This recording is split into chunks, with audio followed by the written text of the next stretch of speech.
કેતનભાઈ દેસાઈ પ્રમુખને હું વિનંતી કરું છું. Thank you, Sanjay bhai. Very good evening. I would say quarantine evening to everybody. I think I was just looking at the list.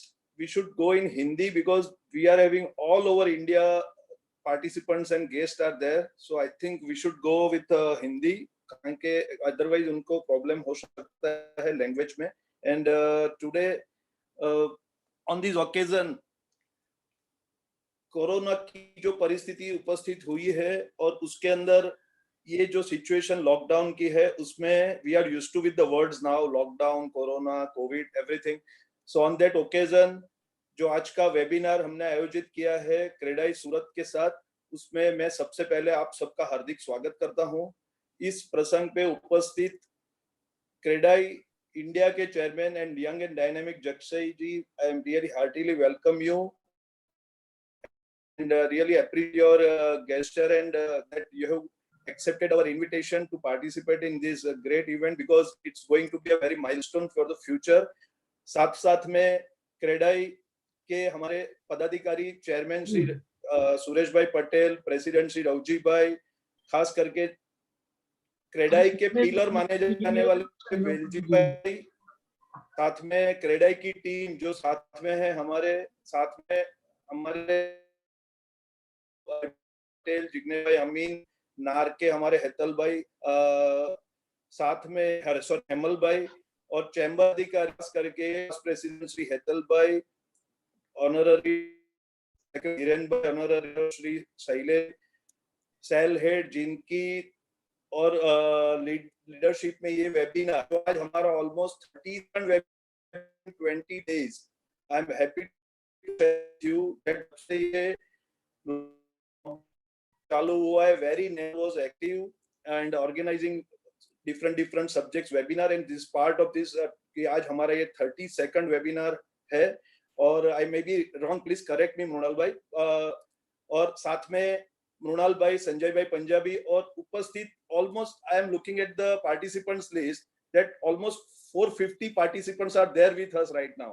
So I heartily welcomes everybody and really I feel I am speechless that so many people have accepted our invitation and to share views about what is going next.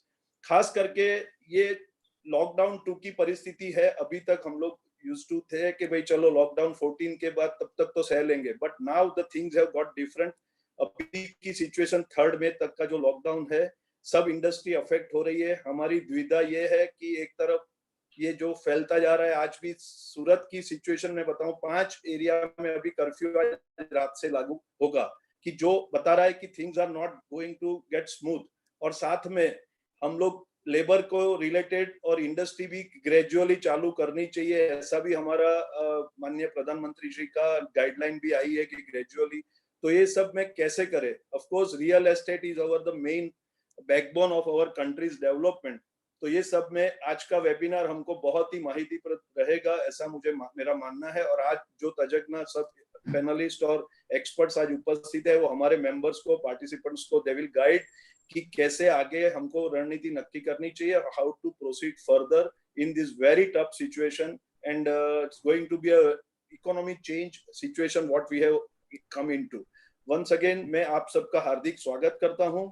And आप हमारे ये जो webinar में उपस्थित है, आज के webinar से हम सबको बहुत ही फायदा होगा, ऐसा मेरा मानना है. और definitely it will be benefited to everybody. Thank you very much for joining us. Thank you Ketan ji. आज का जो वेबिनार है उसका सब्जेक्ट है रियल एस्टेट आफ्टर कोविड-19 and how to create positivity in the market and investors. और ये जो वेबिनार है वो southern Gujarat chamber of commerce and industry के द्वारा प्रायोजित है. उनके साथ क्रेडाई सूरत और सूरत रियल्टर्स एसोसिएशन भी उसके साथ शामिल हुए हैं.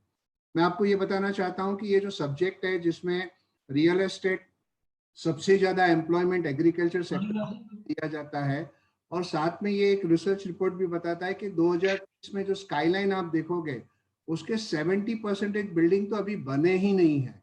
तो ये रियल एस्टेट सेक्टर के बारे में जानकारी देने के लिए और स्पीकर का इंट्रोडक्शन के लिए मैं विनती करूंगा श्री सुरेश पटेल जी को, जो चेयरमैन क्रेडाई सूरत से हैं। श्री सुरेश पटेल।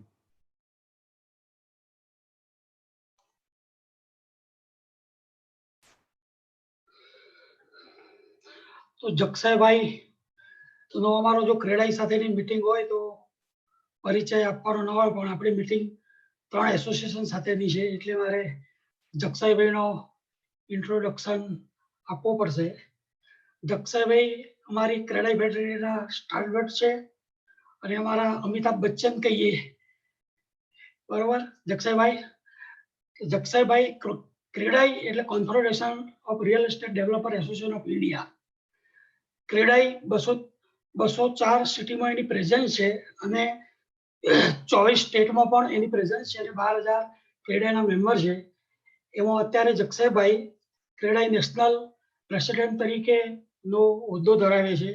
તે ક્રેડાઈ નેશનલના પ્રેસિડેન્ટ પણ રહી ચૂક્યા છે, ગ્રાઇડના પ્રેસિડેન્ટ પણ રહી ચૂકેલા છે, ક્રેડાઈ ગુજરાતના પણ પ્રેસિડેન્ટ રહી ચૂકેલા છે. અને આપણી જે એસડીજીઆઈ જેવી સંસ્થા એસોસિએશનના તે ગુજરાત ચેપ્ટરના ચેરમેન પણ છે અને જગસાઈભાઈ સેવી ગ્રુપ ઓફ કંપનીના એમડી છે. અમારા જગસાઈભાઈની ડાયનેમિક લીડરશિપના હિસાબે અત્યારે અમારું જે અનઓર્ગેનાઇઝર સેક્ટર છે એ ઓર્ગેનાઇઝર સેક્ટર તરીકેનું કામ કરી રહ્યું છે.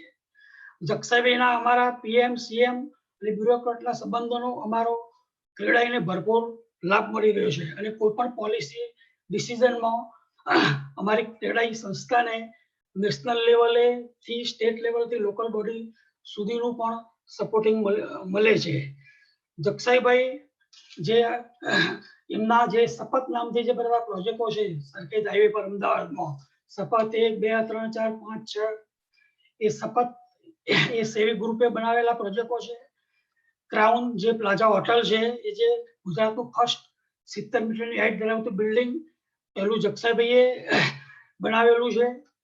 બીજું જગસાઈભાઈની પ્રેસિડેન્ટશીપમાં જે સ્કિલિંગના પ્રોગ્રામો થાય છે સ્કિલ ડેવલપમેન્ટમાં, એમાં અત્યારે દર વર્ષે 1 લાખ લેબરોને સ્કિલિંગનો લાભ મળે છે અને અમારો જગસાઈભાઈનો ટાર્ગેટ અત્યારે 2 લાખ સ્કિલિંગના લેબરોને સ્કિલિંગ કરવાનો અત્યારનો ટાર્ગેટ છે. બીજું ક્રેડાઈ ક્લીન સિટી મુવમેન્ટમાં સોલિડ વેસ્ટ મેનેજમેન્ટનો પણ પ્રોગ્રામ બરોબર ચાલે છે. અમારી ક્રેડાઈ હ્યુમન વિંગ પણ એકદમ સક્રિય છે અને આ રીતે ક્રેડાઈ એકદમ વ્યવસ્થિત ઓર્ગેનાઇઝિંગ વેથી કામ કરે છે. ક્રેડાઈનો હાઉસિંગ ફોર ઓલ પ્રોગ્રામમાં લગભગ 375 હાઉસિંગ પ્રોજેક્ટ લોન્ચ થયેલા છે અને 2.5 લાખ હાઉસિંગ અત્યારે અંડર કન્સ્ટ્રક્શન છે. એટલે આ રીતનું અમારું ક્રેડાઈનું આખું સ્ટ્રક્ચર છે અને એમાં જગસાઈભાઈની લીડરશિપ નીચે અમે એકદમ પૂરજોશમાં કામ કરી રહ્યા છીએ. અમે પણ કેતનભાઈ આવું એક બધું અત્યારે અમારા પણ સેમિનારો ચાલે છે ક્રેડાઈના. કાલે અરજીતસિંહ પુરી સાથેનો પણ પ્રોગ્રામ છે, અમારો 2:30 વાગે સેમિનાર છે અને અમારું એક આખું બધું ડિસ્કશન પછી એક આખું વ્હાઇટ પેપર તૈયાર કરવાના છીએ કે આ સંજોગોમાં અમે ઇઝ ઓફ ડુઈંગ કઈ રીતે થાય. સરકાર માંગીએ એટલું તો આપવાની નથી, પણ ઇઝ ઓફ ડુઈંગમાં જે અમારા ઈસીના જીએસટીના એ બધા જ એડ્રેસ કરશે જગસાઈભાઈ. અમારા ઇસ્યુ છે અને આપણે ક્વેશ્ચન આન્સરમાં પણ લઈશું. Thank you Jagsaibhai. Thank you Ketanbhai. Thank you, Sureshji. The real estate industry is approximately $200 billion industry in India, and CREDAI is spreaded all over the country. And I, at this point of time, request Ravji Bhai Patel, President CREDAI Surat, for a opening remarks and welcome address. Ravji Bhai.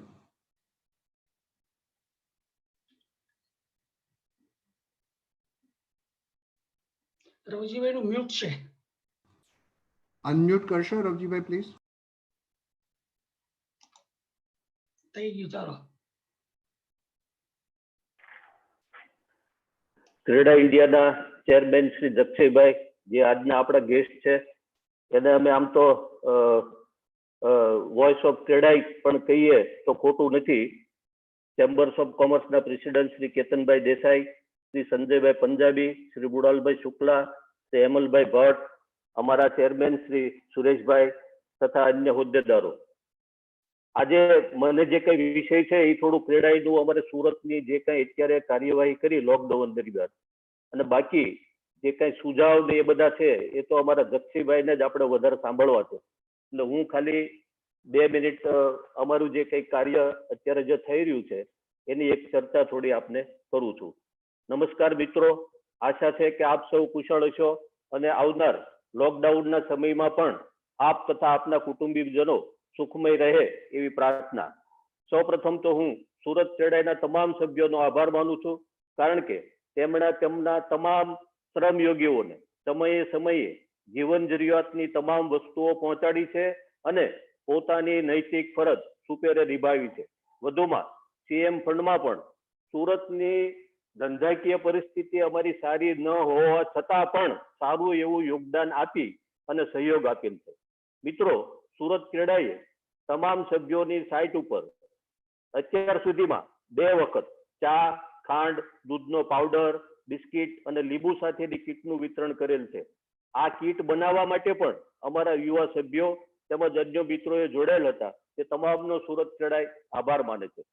વધુમાં આપણી તમામ site ઉપર ધન્વંતરી આરોગ્ય રથના doctor અને સ્ટાફના માધ્યમથી 2 વખત શ્રમયોગીના health ચેકઅપનો programme કરેલ હતો.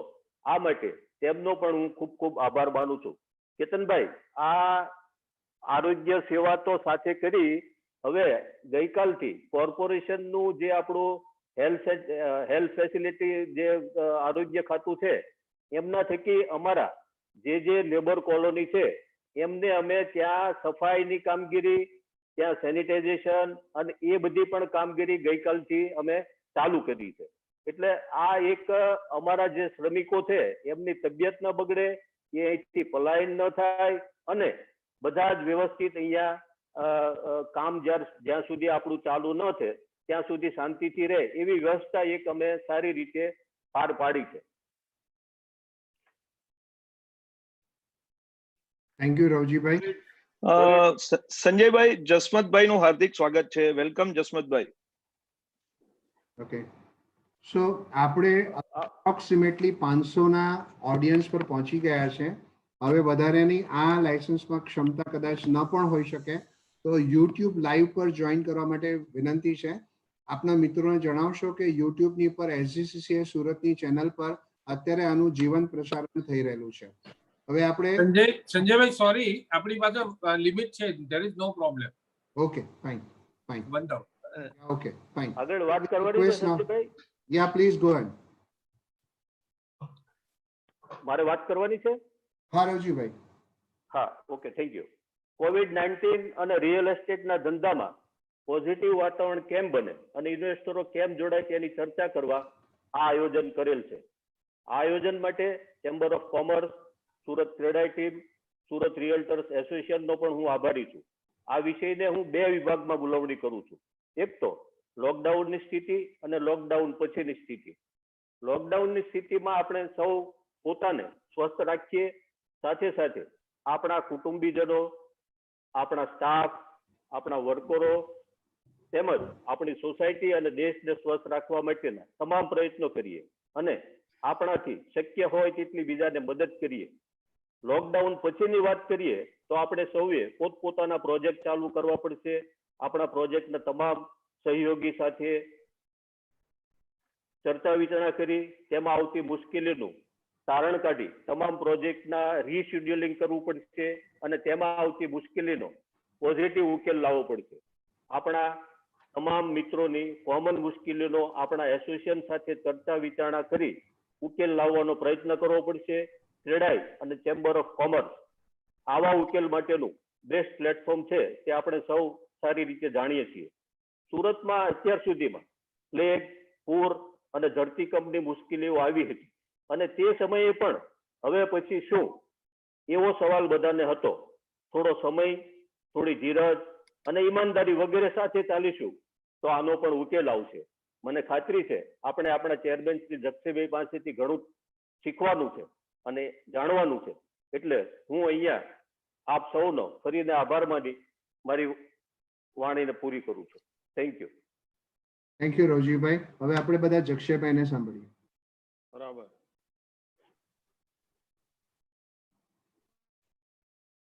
કેમ છો બધા મિત્રો? ફાઇન. અનમ્યુટ કરવું પડશે જક્ષભાઈ. Thank you all of you.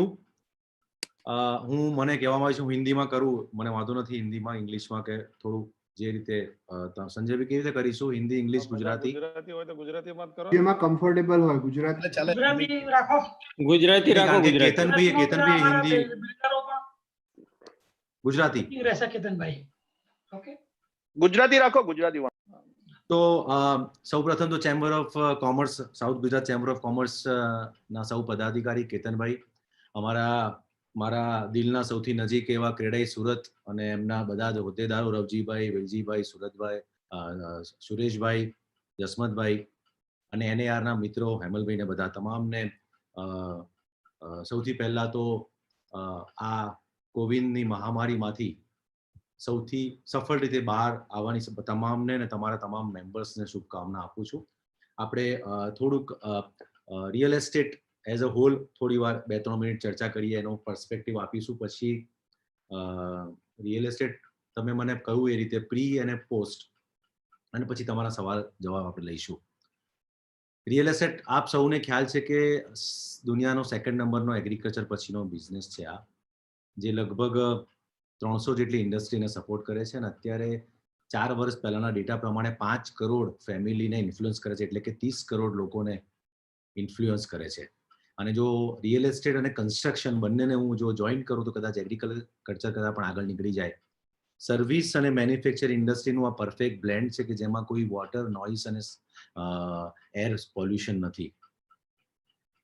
Real estate industry દેશના જીડીપીમાં અત્યારે 6 થી 6.5% જેટલો ફાળો આપે છે, જે વિકસિત દેશોમાં લગભગ 15 થી 20% જેટલો ફાળો આપે છે.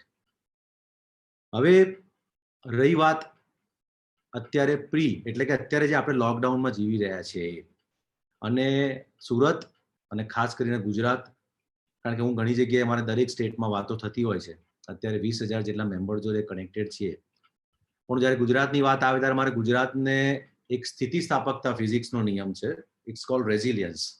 રેઝિલિયન્સ ઇઝ વોટ, કે ગમે તે સ્થિતિમાંથી, એ પરિસ્થિતિમાંથી એ પાછું આવી જાય.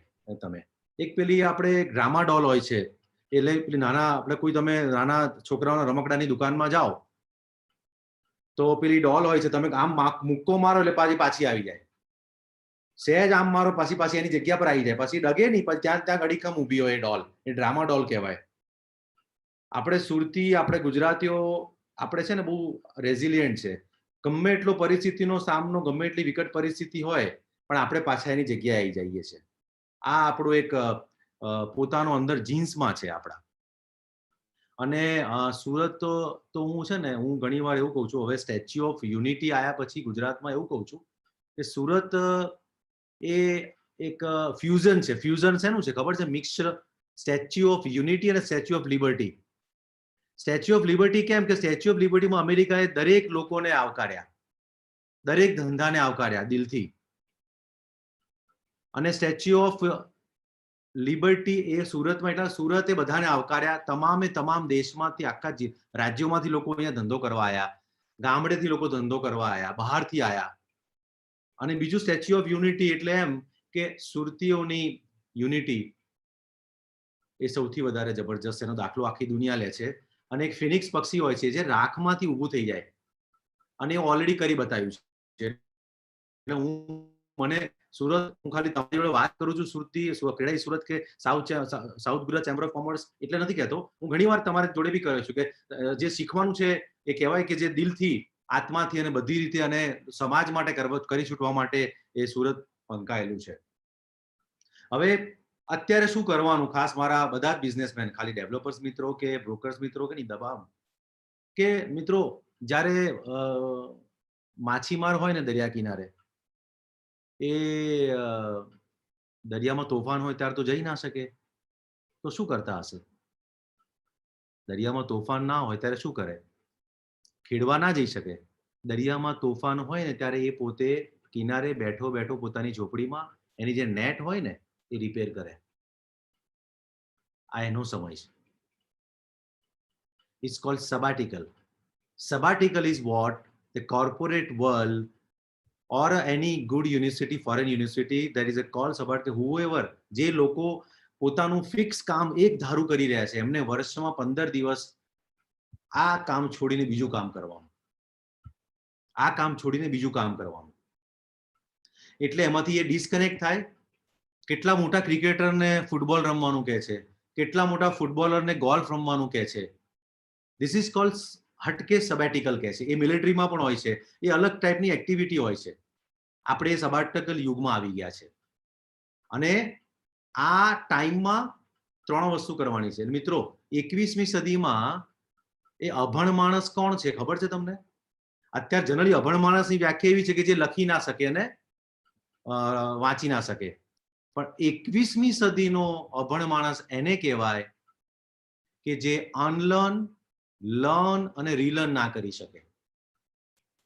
એટલે આપણે અત્યારે અનલર્ન કરવાનું. અનલર્ન શું કરવાનું છે? કે જે ખોટું શીખ્યા છે. લર્ન શું કરવાનું છે? કે આપણી જોડે આત્મમંથન કરવાનું છે. અને રીલર્ન શું કરવાનું છે? કે નવી વસ્તુ શીખવાની છે. એટલે ચેમ્બર ઓફ કોમર્સ છે, આપણા ક્રેડાઈના મિત્રો છે, આપણા ઘણા અલગ કન્સલ્ટન્ટ છે, બધા જોડે આ એનો સમય છે. અજ્ઞાતવાસ તમે કહો કે તમે સેબેટિકલ કહો કે તમે યુદ્ધ વિરામમાં એક અલગ સ્ટ્રેટેજીનો પાર્ટ કહો, આ દરેક વસ્તુમાં એક આવે છે. એટલે કહે છે ને કે તમે કહે કે હવે પછી શું થશે, એટલે હું એવું કહું કે મુર્ગા બાંગ ના પુકારે તો સવાર ના પડે? પડે. એટલે મારે સુરતમાં કેવી રીતે ઊભા થવું હું એ પાઠ નથી લેવાનો, પણ શું કરવાનું એ પાઠ લઈશ. કારણ કે સુરત એક વૈભવી શહેર છે. વૈભવી શહેર છે. એટલે તમે બધાએ ખૂબ મહેનત કરી 2-3 જનરેશનથી બહારથી આવીને કે લોકલ લોકોએ, અને ખૂબ વૈભવ, ખૂબ પૈસા કમાયા. તેજી મંદી આવતી રહે, પણ અત્યારે ટાઈમ છે, સૌથી મોટો વૈભવ છે સ્વાસ્થ્ય વૈભવ કેળવવાનો છે. स्वास्थ्य वैभव એટલે કે खुद को संभालो. अगर लोगों को संभालना है तो पहले खुद को संभालो. તમે એરોપ્લેનમાં તમને શું કહે છે તમને ક્રૂ કે એર પ્રેશર ઓછું થઈ જાય, પહેલા તમે માસ્ક લગાવો પછી તમારા છોકરાને લગાવો. अगर दूसरों को प्रेम करना है तो खुद को प्रेम करो. એટલે કે સ્વાસ્થ્ય વૈભવ પહેલા કેળવો. અને જો સ્વાસ્થ્ય વૈભવ કેળવશો એના પછીનું આવે છે સંબંધ વૈભવ. because this is a great time તમારા જૂના દોસ્તો, જૂના પરિવાર, તમારા પોતાનું પરિવાર, તમારા લોકો જોડે સંબંધ તમે તાજા કરો. જે કોલ્ડ સ્ટોરેજમાં રાખેલા હતા ને પણ તમે દેખાતા નતા, કારણ કે ફ્રીજ ખોલી તમે નહીં કહો, જે અંદર કોલ્ડ સ્ટોરેજના જે સંબંધો હતા ને એ કાઢીને તાજા કરવાના છે. એનો ટાઈમ છે. અને જો સંબંધ વૈભવ આવશે તો પછી સમાધાન વૈભવ શીખવાનું છે કે જે મારી પાસે રિસોર્સિસ છે, મારી પાસે જેટલા પૈસા છે, મારી પાસે જેટલું મારું એ છે, હું પહેલા એને સાચવીશ, એને હું અપનાવીશ અને સાચવીશ. પછી આવે છે સત્કાર્ય વૈભવ. સારા કામો, જેવી તમારા રવજીભાઈએ કહ્યું હમણાં, દરેક લોકો કરી રહ્યા છે પોતાની કેપેસિટી પ્રમાણે. કોઈને કહેવું નથી પડતું. આ ઇન્ડિયામાં કોઈને કહેવું નથી પડતું. એ વેસ્ટર્ન વર્લ્ડમાં કદાચ કહેવું પડતું હશે કે કેમ કરવાનું. સરકાર કરે પહેલા તો લોકો ચાલુ પડી જાય છે. પોતાનું ઘર સાચવે પહેલા લોકો દોડે છે બીજાને મદદ કરવા. તો એ આવે છે સત્કાર્ય વૈભવ. તો સદગુણ વૈભવ આવશે. આ સ્વાસ્થ્ય વૈભવ, સંબંધ વૈભવ, સમાધાન વૈભવ, સદગુણ વૈભવ અને સત્કાર વૈભવ, આ આપણે એક ખૂબ સમજી લેવા જેવું છે. અને જો રિયલ એસ્ટેટની તમને વાત કરું મિત્રો, તો સૌથી જૂની આની દવા, જે વેક્સિન કહેવાય ને કે દવા કહેવાય ને, એ બિલ્ડરે બનાવી દીધી છે, જેનું નામ છે ઘર. ઘર ઓલરેડી, કારણ કે લોકો ઘરમાં રહેવાનું કહે છે. અને મારા હિસાબે તો સૌથી મોસ્ટ વેલ્યુએબલ રિયલ એસ્ટેટ એને કહેવાય. એ જગ્યા કઈ છે કે લોકોના દિલમાં રહેવાની સૌથી સારી રિયલ એસ્ટેટની જગ્યા કહેવાય.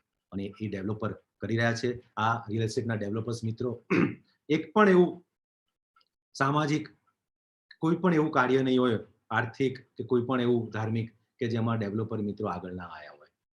આ રિયલ એસ્ટેટની કુમારી છે.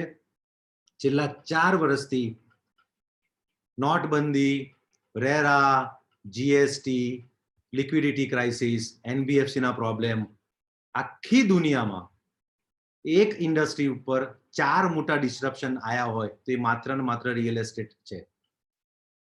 તો પણ લોકો ઊભા છે, તો પણ લોકોને કામ કરવું છે. એક જ એવો બિઝનેસ છે કે જેમાં 40 પરમિશન અને 140 ટેબલ છે. એક જ એવો બિઝનેસ છે કે દર 4 વર્ષે નવી પરમિશન લેવાની. કેતનભાઈ, તમારી ત્યાં આટલી બધી ઇન્ડસ્ટ્રીમાં તમે કરો છો, તો દરેક ઇન્ડસ્ટ્રીમાં એકવાર ફેક્ટરી લઈ લીધી, એ ફેક્ટરી લીધી પછી એમાં રિન્યુ કરાવવાનું કે એક્સપાન્શન કરાવવાનું, નવા પરમિશનો લેવાની છે. અમારે ત્યાં દર 3 વર્ષે દર પ્રોજેક્ટે નવી પરમિશન.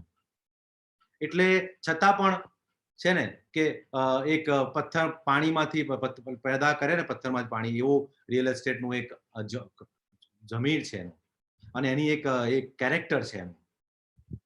કમનસીબે ખૂબ થોડા લોકો, એ પણ ગુજરાતમાં નહીં પણ એનસીઆરમાં 2 કે 3 ડેવલપરમાં, જ્યાં 1 લાખમાંથી, એના હિસાબે જે જૂની લેગસીમાં નામ બગડ્યું હતું, પણ હવે રેરા આવી ગયું છે. છેલ્લા રેરાને પતે 2.5 વર્ષ થયા. માત્ર 5000 કમ્પ્લેન ઇન્ડિયામાં આવી છે, જેમાંથી અમે 4200 કમ્પ્લેન રિઝોલ્વ કરી નાખી છે. હવે તમને ખબર પડશે એક્ઝેક્ટ કેટલું કન્સ્ટ્રક્શન થાય છે, કેટલું રોજીરોટી મળે છે. અને અમે રિકન્સિલેશન જોડે બેસીએ છીએ. વિલજીભાઈ બેઠા હોય, વિલજીભાઈ એમના મિત્રોને જસવંતભાઈ ને રવજીભાઈ કે ના ભાઈ આપણે આ કરી નાખવાનું, કે કસ્ટમર જોડે બેસીને રિઝોલ્વ કરવાનું, એ ક્રેડાઈ ઓલ ઇન્ડિયા કરી રહ્યું છે, જેનો અમને ખૂબ ગર્વ છે. એટલે આ એક જે કહેવાય ને કે રિયલ અત્યારે એક એવો સમય આપણને આવ્યો છે કે આત્મમંથન, આત્મચિંતનનો સમય આપણી પાસે આવ્યો છે, અને એને એમાંથી આપણે શું આગળ લઈ શકીએ. હવે નેક્સ્ટ પોસ્ટ શું છે? પોસ્ટ આવશે કે હવે ગઈકાલે જે ગાઈડલાઈન, આજે જ આવી ગાઈડલાઈન, અને પરમ દિવસે માનનીય પ્રધાનમંત્રીશ્રી જેમાંથી અમે પ્રેરિત થઈને હાઉસિંગ ફોર ઓલ અમે આટલા ગયા છે, અને આઝાદી પછી સૌથી મોટું, જો રોટી કપડા મકાનમાં જો સૌથી વધારે સારા કામો, સારી પોલિસીઓ આવી તો આ 4-5 વર્ષમાં આવી છે. એમાં મને કોઈ સંકોચ નથી કહેવામાં. હવે ગાઈડલાઈન આવ્યા પછી નેક્સ્ટ શું કરવાનું છે? અમારે કામ ચાલુ કરવું છે. સબ્જેક્ટ ટુ અમે એક પ્રોટોકોલ મેન્યુઅલ કાઢવાના છીએ, સોશિયલ ડિસ્ટન્સિંગ, ફિઝિકલ ડિસ્ટન્સિંગ સાથેના, કે કેવી રીતે કામ કરવાનું, મજૂરોએ, લેબરે કેવી રીતે કામ કરવાનું, કેવી રીતે પોતાના હાઇજીનનું ધ્યાન રાખવાનું, ફ્રોમ બોટમ ટુ ટોપ કેવી રીતે કામ કરવાનું, એને કેવી રીતે એનું હેલ્થનું મેઝર્સ કરવાના, આ તમામ વસ્તુને એક મેન્યુઅલ આજ સાંજ સુધીમાં બધાને મળી જવાનું છે. અમારી એક જ વસ્તુ છે, we want to start work subject to supply chain. Supply chain પણ એટલી જ જરૂરી છે. સપ્લાય ચેઇન પણ એટલું જ જરૂરી, કારણ કે સપ્લાય ચેઇન વગર અમે કશું નહીં કરી શકીએ. અત્યારે તો અમારા લેબર્સનું ધ્યાન રાખીએ છીએ, પણ we subject to supply chain, that is most important part. આવનારા સમયમાં અમારી જે માંગ છે કે અમારે જૂના જે 2-3 મહિનાના લેગસી અમારે, because we are heavily money driven, date driven અમારો બિઝનેસ છે, ખૂબ મોટા પૈસા. કારણ કે કેતનભાઈ, તમારા કોઈ મેન્યુફેક્ચરિંગ પ્લાન્ટમાં તમારા કોઈ મિત્રને જો ધંધો ચાલુ કરવો હોય ચેમ્બરમાં, તો જમીન ખરીદવાના પૈસા મળે, અથવા પછી સરકાર જમીનનો પ્લોટ આપે જીઆઈડીસી, પછી એના શેડ બનાવવાના પૈસા આપે, મશીનરીના પૈસા આપે. હું બેંકની વાત કરું છું. પછી સ્પેરપાર્ટના પૈસા, મશીનરીના પૈસા, ઉઘરાણી માટેના પૈસા, પછી સ્ટોક માટેના પૈસા. સ્ટોક માટે 1 વાર લે 2 વાર ખબર નથી. અમારે ત્યાં એફોર્ડેબલ હાઉસિંગના પ્રોજેક્ટમાં નહીં જમીન ખરીદવાના પૈસા, કશું જ નહીં. હોટલ કરવું તો મળે. એટલે અમે એક વસ્તુ માંગી રહ્યા છે, ઇન્ડસ્ટ્રી સ્ટેટસ, જે આપની બી અમને જરૂર પડશે, તમારી પણ જરૂર પડશે, તમારા જેવા મિત્રોની, કે અમે એફોર્ડેબલ હાઉસિંગ માટે અમે 300 જેટલી ઇન્ડસ્ટ્રીને સપોર્ટ કરીએ છીએ. કેમ અમને ઇન્ડસ્ટ્રી સ્ટેટસ મળે? એટલે એ સૌથી મોટું કામ એ છે કે અમારે લેવાનું છે. અને એ 1 year moratorium, it's called a roll over with interest and capital both, એ અમને મળશે. જો અમે અત્યારે પગાર કરીએ, અમે અત્યારે અમારા ઈએમઆઈ ભરીએ, અમે પ્રોજેક્ટ ચાલુ કરીએ, પછી નવા વિચારીએ. એટલે કે 2 જાતની રિલીફ હોય છે. એક ફિસ્કલ રિલીફ હોય છે ગવર્મેન્ટ પાસે, હું સેન્ટ્રલ ગવર્મેન્ટની વાત કરાવું, પછી સ્ટેટ પર આવીશ, અને બીજું નોન ફિસ્કલ હોય છે. અત્યારે અમને બી ખબર છે કે ટ્રમ્પે જેવી રીતે કહ્યું કે $2000 દરેકના પોકેટમાં મૂકી દઈશું, એ પોસિબલ થવાનું નથી. પણ નોન ફિસ્કલ મેજર્સ એટલે શું છે કે રેરામાં અમને એક્સટેન્શન મળે, રેરામાં 70% અમારા જે પૈસા રોકાઈ જાય છે એમાં અમને રિલેક્સેશન મળે, અમને અમારા ઈએમઆઈમાં અમને રાહત મળે, અમારા શું કહેવાય કે આગળ જે જીએસટી ભરવાનું છે એમાં અમને રાહત મળે, સ્ટેટ ગવર્મેન્ટ પાસે અમને સ્ટેમ્પ ડ્યુટીની રાહત મળે, અમે અમારા કોર્પોરેશનના પૈસા જે ભરવાના છે સુડામાં કે અવડામાં, એમાં અમને આગળ રાહત મળે કે અમને પોસ્ટપોનમેન્ટ મળે. એટલે કે કુલ મિલા કે બંનેમાં સ્ટેટ, અને આ દરેક વસ્તુમાં સરકારે પોકેટમાં ખિસ્સામાં નથી નાખવાનું. એટલે આ તો શું કહેવાય કે આપણે આને બ્લેસિંગ ઇન ડિસગાઇઝ લેવું પડશે. કારણ કે વર્લ્ડમાં જ્યારે વર્લ્ડ વોર થયું ત્યારે સ્પેસિફિક રિજનમાં વર્લ્ડ વોર થયું, એપિડેમિક થયા ત્યારે લંડન યુરોપમાં થયા, સુનામી જાપાનમાં થયું. આ એક જ એવો ઇન્સિડન્સ છે કે આટલું બધું એક સાથે વર્લ્ડમાં થયું છે, પણ ઇન્ડિયા સૌથી વધારે બહાર આવશે જલ્દી. કારણ કે ઇન્ડિયાએ અત્યારે નરેટિવ સેટ કર્યું છે. પ્રધાનમંત્રીએ આટલા વર્ષોમાં, કોઈ બીજા પ્રધાનમંત્રીની કે કમ્પેરિઝન નથી કરતો, પણ અત્યારે એવું દેખાઈ રહ્યું છે કે માત્ર ઇન્ડિયામાં નહીં પણ આખા વર્લ્ડમાં ઇન્ડિયા નરેટિવ સેટ કરી રહ્યું છે. પર પોપ્યુલેશનમાં કેટલા પોઝિટિવ છે અને કેટલા ટેસ્ટ છે અને કેટલા આપણે આગળ વધી રહ્યા છે આટલા આબાદી, આટલી શું કહેવાય ઇલિટરસી સાથે. અત્યારે આપણો કોઈ પણ મિત્ર બહાર હશે ને, ઇન્ડિયાની બહાર, એ કોલર ઊંચા રાખતો હશે. અહીંયાથી 1200 લોકોએ અમેરિકન એમ્બેસીના લોકોને ટ્રમ્પે સ્પેશિયલ ચાર્ટર પ્લાન મોકલ્યા કે હું તમને અહીંયા લાવું છું. માત્ર 4 જણા ગયા. એ લોકો અમેરિકન ને અહીંયા રહેવું છે. આપણા 2 કરોડ એનઆરઆઈ છે. 2 કરોડ એનઆરઆઈ ને હવે એવું છે કે મારું એક ઘર અહીંયા ઇન્ડિયામાં હોવું જોઈએ અને એનઆરજી તો સૌથી વધારે છે. તો હવે એને કેવી રીતે ટેપ કરવાનું, આપણી માર્કેટિંગ ટીમ સાથે આપણે કેવી રીતે આગળ વધવાનું, ગ્રીન બિલ્ડિંગ આપણે કેવી રીતે આગળ વધારવાના, સસ્ટેનેબલ બિલ્ડિંગ.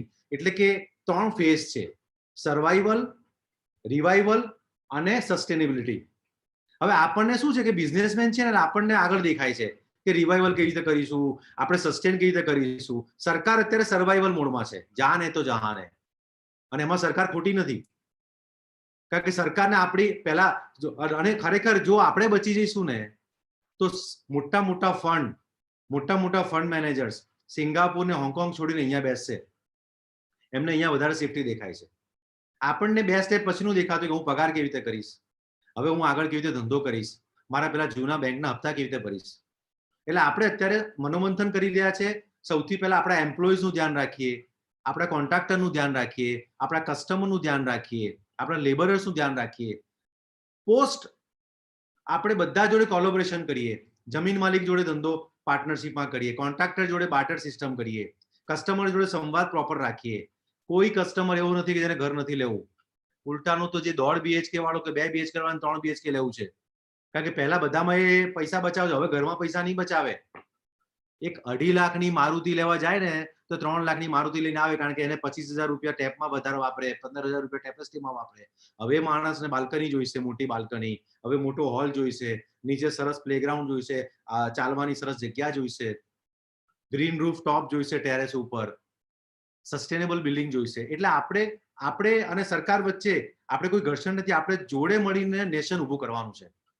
ઇન્ડિયાનું રિયલ એસ્ટેટ એવું કહે છે, જે વોલ્યુમ છે અત્યારે, વી બિલ્ડ 1 શિકાગો અ ડે. એટલું મોટું આપણું વોલ્યુમ છે ઇન્ડિયાનું. અને આપણે જોડે મળીને સરકારની સાથે મળીને આપણે આપણી કોર્પોરેશન, આપણી સ્ટેટ ગવર્મેન્ટ અને સેન્ટ્રલ ગવર્મેન્ટ અદ્ભુત કામ કરી રહ્યા છે.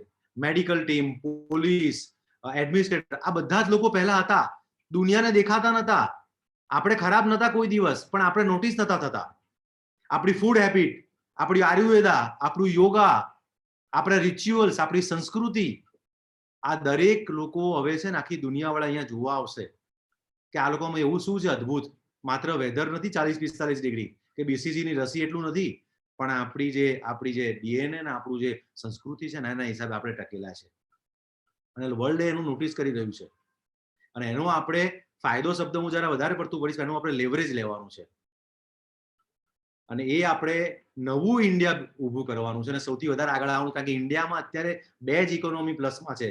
ભલે આપણે 2% છીએ, આપણે ને ચાઇના 2 જ લોકો એવા છે કે જે પ્લસમાં છે, બાકી બધા લોકો માઇનસમાં છે. સૌથી ઓછી ડેપ્રિશિએટ આપણે ડોલર અત્યારે રૂપીસ થયું છે. અને અત્યારે ઉપયોગ કરવાનો છે કે આપણા જે એનઆરઆઈ મિત્રો છે કે એનઆરજી મિત્રો છે, 76 રૂપિયામાં અત્યારે સૌથી વધારે ફાયદો આપણે રિયલ એસ્ટેટમાં એમને આપી શકીશું. તો સૌથી પહેલા ટેપ એમને કરવાના છે. અને સરકાર જોડે બેસીને આપણે કેવી રીતે આગળ જઈ શકીએ, કેવી રીતે આપણે રજૂઆત. અને ફોર્ચ્યુનેટલી એવું છે, સુરત તો જો કે બધાને વાલું છે, સૌથી વધારે જો વાલું હોય ઇન્ડિયામાં પ્રાઇમ મિનિસ્ટર સાહેબને તો સુરત વાલું છે, અને ગુજરાતમાં બી બધાને સુરત વાલું છે. એમાં કોઈ શંકાને સ્થાન, કારણ કે સુરતીઓ દિલવાળા છે. સુરતીઓને કોઈ દિવસ કેમ પૂછતા નથી. સુરતી, મારે તો, હું ક્રેડાઈ ગુજરાતનો પ્રેસિડેન્ટ હતો, હું સુરતને એટલો વેલજીભાઈ, જસપતભાઈ, સુરેશભાઈ, રવજીભાઈ, મારે આટલા રજીસ્ટ્રેશન, એટલે હા જ હોય. અહીંયા આપણે આટલી મદદ કરવાની છે, એટલે પછી ક્યારે કરવાની છે એવું કોઈ દિવસ હજી સુધી મને પૂછ્યું નથી સુરત વાળાએ. હું તો જાહેરમાં કહું છું. એટલે કે, અને સુરતનું અત્યારે પોલિટિકલ સિસ્ટમ, સુરતનું એડમિનિસ્ટ્રેશન સિસ્ટમ, સુરતનું સિટીઝન અત્યારે અલગ લેવલ પર છે. અને હવે Surat will be the commercial suburb of Bombay. હું શું કહું છું, પરુ થશે કોમર્શિયલ બોમ્બેનું આફ્ટર બુલેટ ટ્રેન.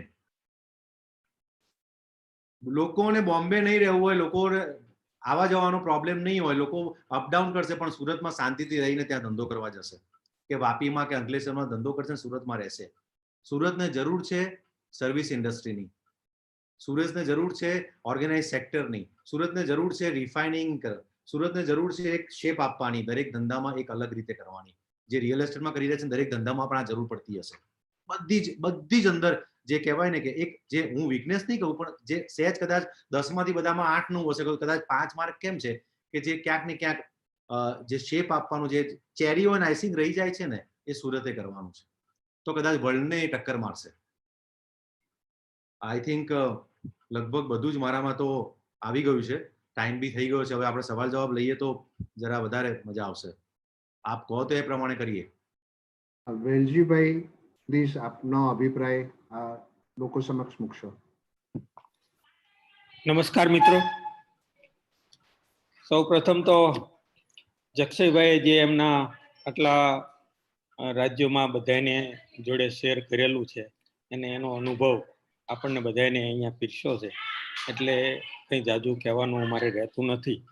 જક્ષયભાઈ ઘણી બધી આપણને વાત કરી દીધી છે. તેમ છતાંય એક બે વાત ધ્યાને દોરવાની છે કે લોકડાઉન પૂરું થાય પછી આપણા બિઝનેસને કેમ સંભાળવો અને કઈ રીતે એને આગળ વધારવું. તો સૌ મિત્રોને પહેલા તો એ કહેવાનું છે કે તમે નવા પ્રોજેક્ટનો વિચાર કરતા પહેલા તમારો જે પોતાના પ્રોજેક્ટ અત્યારે ઓનગોઈંગ છે એને કઈ રીતે વ્યવસ્થિત રીતે પૂરા કરવા એમાં ધ્યાન આપવું બહુ જ જરૂરી છે. લોકો સમજી વિચારીને કામ કરે. ભૂતકાળ એવું કહે છે કે જ્યારે નવી નવી આપદાઓ આવી છે ત્યાર પછીના પીરિયડમાં તેજી જબરજસ્ત આવેલી છે. જે અમારું ફ્લડ આવ્યું હતું કે અર્થક્વેક આવ્યો ત્યાર પછીનું બધું જલ્દી ઊભું થઈ ગયું હતું.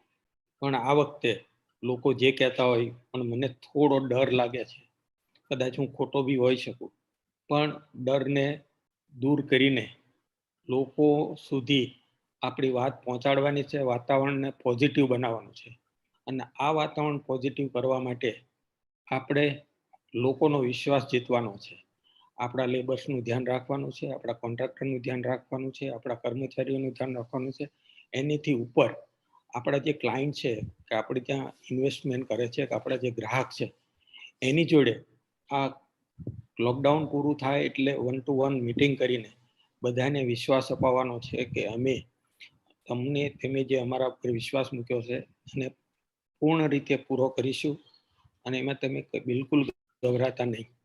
નવા પ્રોજેક્ટનું આ વિચારવાનો ટાઈમ છે.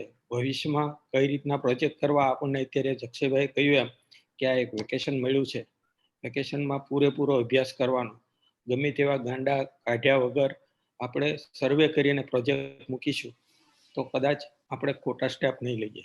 બીજું, મેં 2 દિવસ પહેલા પણ કહ્યું હતું ને આજે પણ કહું છું કે સુરતના બિલ્ડરો, ડેવલપર્સ મિત્રોએ ભૂતકાળમાં તેજીથી હરખાઈને બહારનું કામ બહારથી રૂપિયા લઈને કર્યું છે. મહેરબાની કરીને લોકો બહારના ઊંચા રેટના રૂપિયા લેવા નહીં અને પ્રોજેક્ટ પૂરો કરવા માટે બેંક પ્રોજેક્ટ લોન લેવી પડે એ તો જરૂરી છે જ, પરંતુ કોઈ પણ ધંધામાં દુનિયાનો કોઈ ધંધો એવો નથી કે તમને 18 ને 24% રિટર્ન મળી શકે. તો આપણે 18 ને 24%ના રેટથી પૈસા લઈને કામ કરવું નહીં. આ બધાને અમારો અનુભવ કહે છે અને આ પ્રમાણે આગળ ચાલશું તો આપણને વાંધો નહીં આવે. લોકડાઉન પૂરું થયા પછી જેમ આપણે સૌ પ્રથમવાર ધંધામાં આવ્યા હોય ને એકથી ચાલુ કરતા હોઈએ એ રીતે સમજી વિચારીને આગળ વધશું તો મને એવું લાગે છે કે આપણને વાંધો નહીં આવે. અને આપણી મુશ્કેલીઓ આવવાની છે, ખાસ કરીને એની રાહત સરકાર પાસે. એના માટે ક્રેડાઈ અને ચેમ્બર ઓફ કોમર્સ બંને આપણી સાથે ઊભા છે. જ્યાં જ્યાં જરૂર પડે ત્યાં કેન્દ્ર સરકારની અને રાજ્ય સરકાર અને સ્થાનિક સંસ્થાઓની મદદ લઈને આપણે આમાંથી બહાર નીકળીએ. ઘણી બધી ચર્ચાઓ આપણે ક્રેડાઈ ગુજરાતમાં આપણી પાસે પ્રશ્નો આવશે અને એનો ભેગા કરીને રાજ્ય સરકાર અને કેન્દ્ર સરકાર પાસે બેંકના વહીવટ બાબત હોય કે રાજ્ય સરકારના પ્રશ્નો હોય તો આપણે સાથે મળીને એનો ઉકેલ લાવશું. એટલે મને એવું લાગે છે કે આપણને પ્રોબ્લેમ નહીં આવે અને આપણે આ મહામારીમાંથી બહાર નીકળીને આપણે સારી એવી પ્રગતિ કરી શકશું. વિશેષ કંઈ કહેવાનું નથી. બીજા પેનલિસ્ટ ઘણું બધું કહેશે, એને સાંભળીએ. Thank you.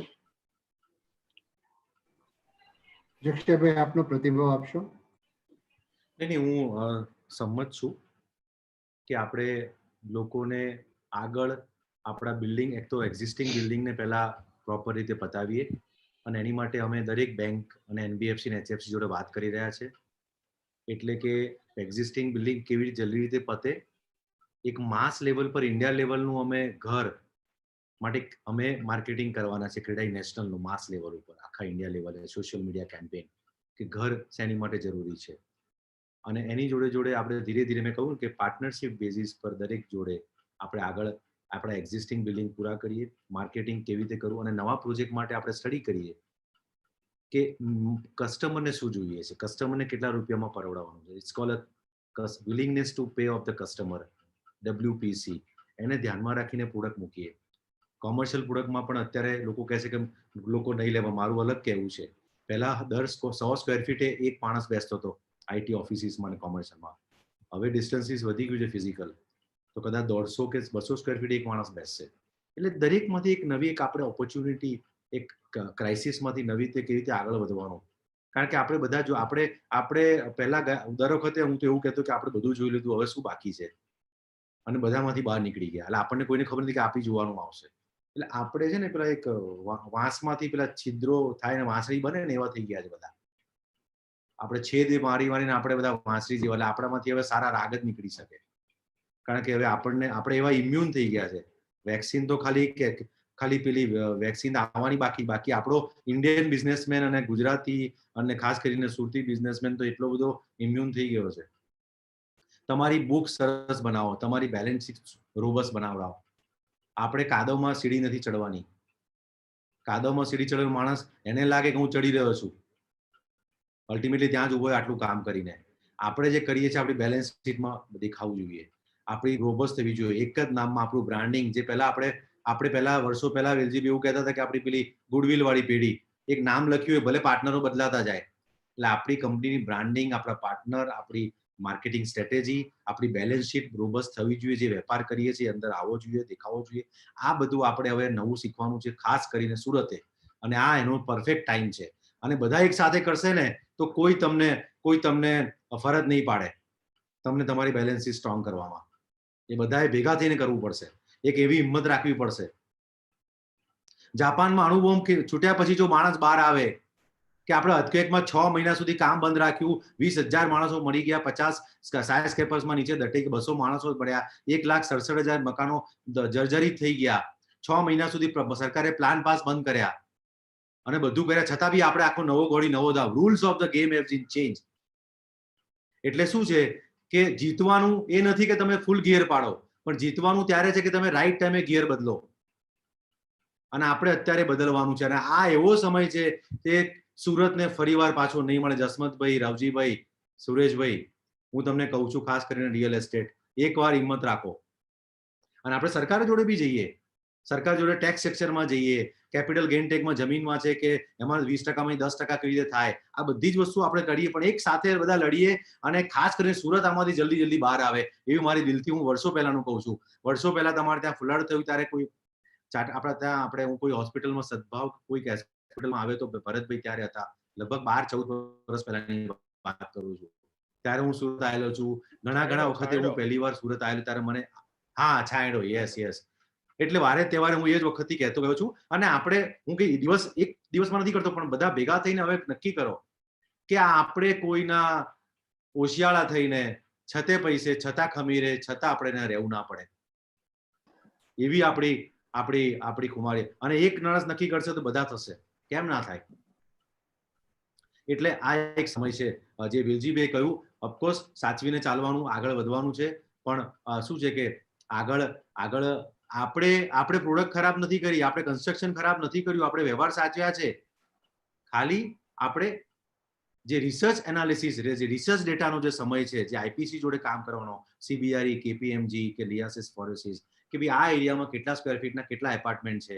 હું જો આ તો એક જણે 2 બેડરૂમ મૂક્યા, બધાએ 2 બેડરૂમ, એક જણે મોલ બનાવ્યો તો ભાઈ બધાએ મોલ. આવી પ્રકૃતિ નહીં ચાલે. પ્રોપર રિસર્ચ ડેટા સાથે આગળ વધવું પડશે. ને હવે આપણે કરી રહ્યા છે. એટલે હવે ભૂલ ના થાય, એટલે એવું ના થાય કે પેન્સિલથી પહેલા રબર ઘસાઈ જાય. હવે નહીં પાલવે, અને આ સમય છે આ કરવા માટેનો. જશવંતભાઈ, આપનો અભિપ્રાય અને પ્રશ્ન ટૂંકાણમાં રજૂ કરશો. Thank you. પહેલા તો બધા તમારો ખૂબ ખૂબ આભાર. સાહેબ, જક્ષયભાઈ, મોટેથી બોલશો પ્લીઝ. Thank you. જક્ષયભાઈ, અવાજ આવે છે? હાજી હાજી. જક્ષયભાઈ એક તો જાણે અમારા બહુ ડાયનેમિક લીડર છે, અને એને જે ક્રેડાઈમાં સિસ્ટમ ગોઠવી છે અને સિસ્ટમ પ્રમાણે જે અત્યારે કામ થઈ રહ્યું છે તે ખરેખર ખૂબ સરસ કામ થાય છે. જક્ષયભાઈ, તમને ખૂબ ખૂબ અભિનંદન. અને તમે બધાના રોલ મોડલ છો. અત્યારે જે વાત થઈ કે સુરત ગભરાશો નહીં, સુરત વાળા ક્યારે ગભરાવાના જ નથી. સુરત વાળા તો હિંમત વાળા જ છે. અને સુરતના જે લોકો છે, આ ધરતીનો પ્રતાપ છે કે આ કુદરતી અમને એમાંથી બહાર કાઢે છે. અને જ્યારે આવી કઈ પણ આપત્તિઓ આવી પડી છે ત્યારે કુદરત ગમે તે અમે પોઝિટિવ લઈએ છીએ, અને આમાં પણ અમે બહાર વહેલી તકે નીકળી જઈશું. અને ખાસ કહેવાનું એ છે કે જ્યારે અત્યારે જે હાલની પરિસ્થિતિ છે કે બેંક લોન સરકાર પાસેથી જે આપણી માંગણીઓ છે એ માંગણીઓ બરાબર પૂર્ણ થતી નથી, માંગણી સ્વીકારાતી નથી, જેને કારણે આપણે ઘણો પ્રોબ્લેમ થાય છે.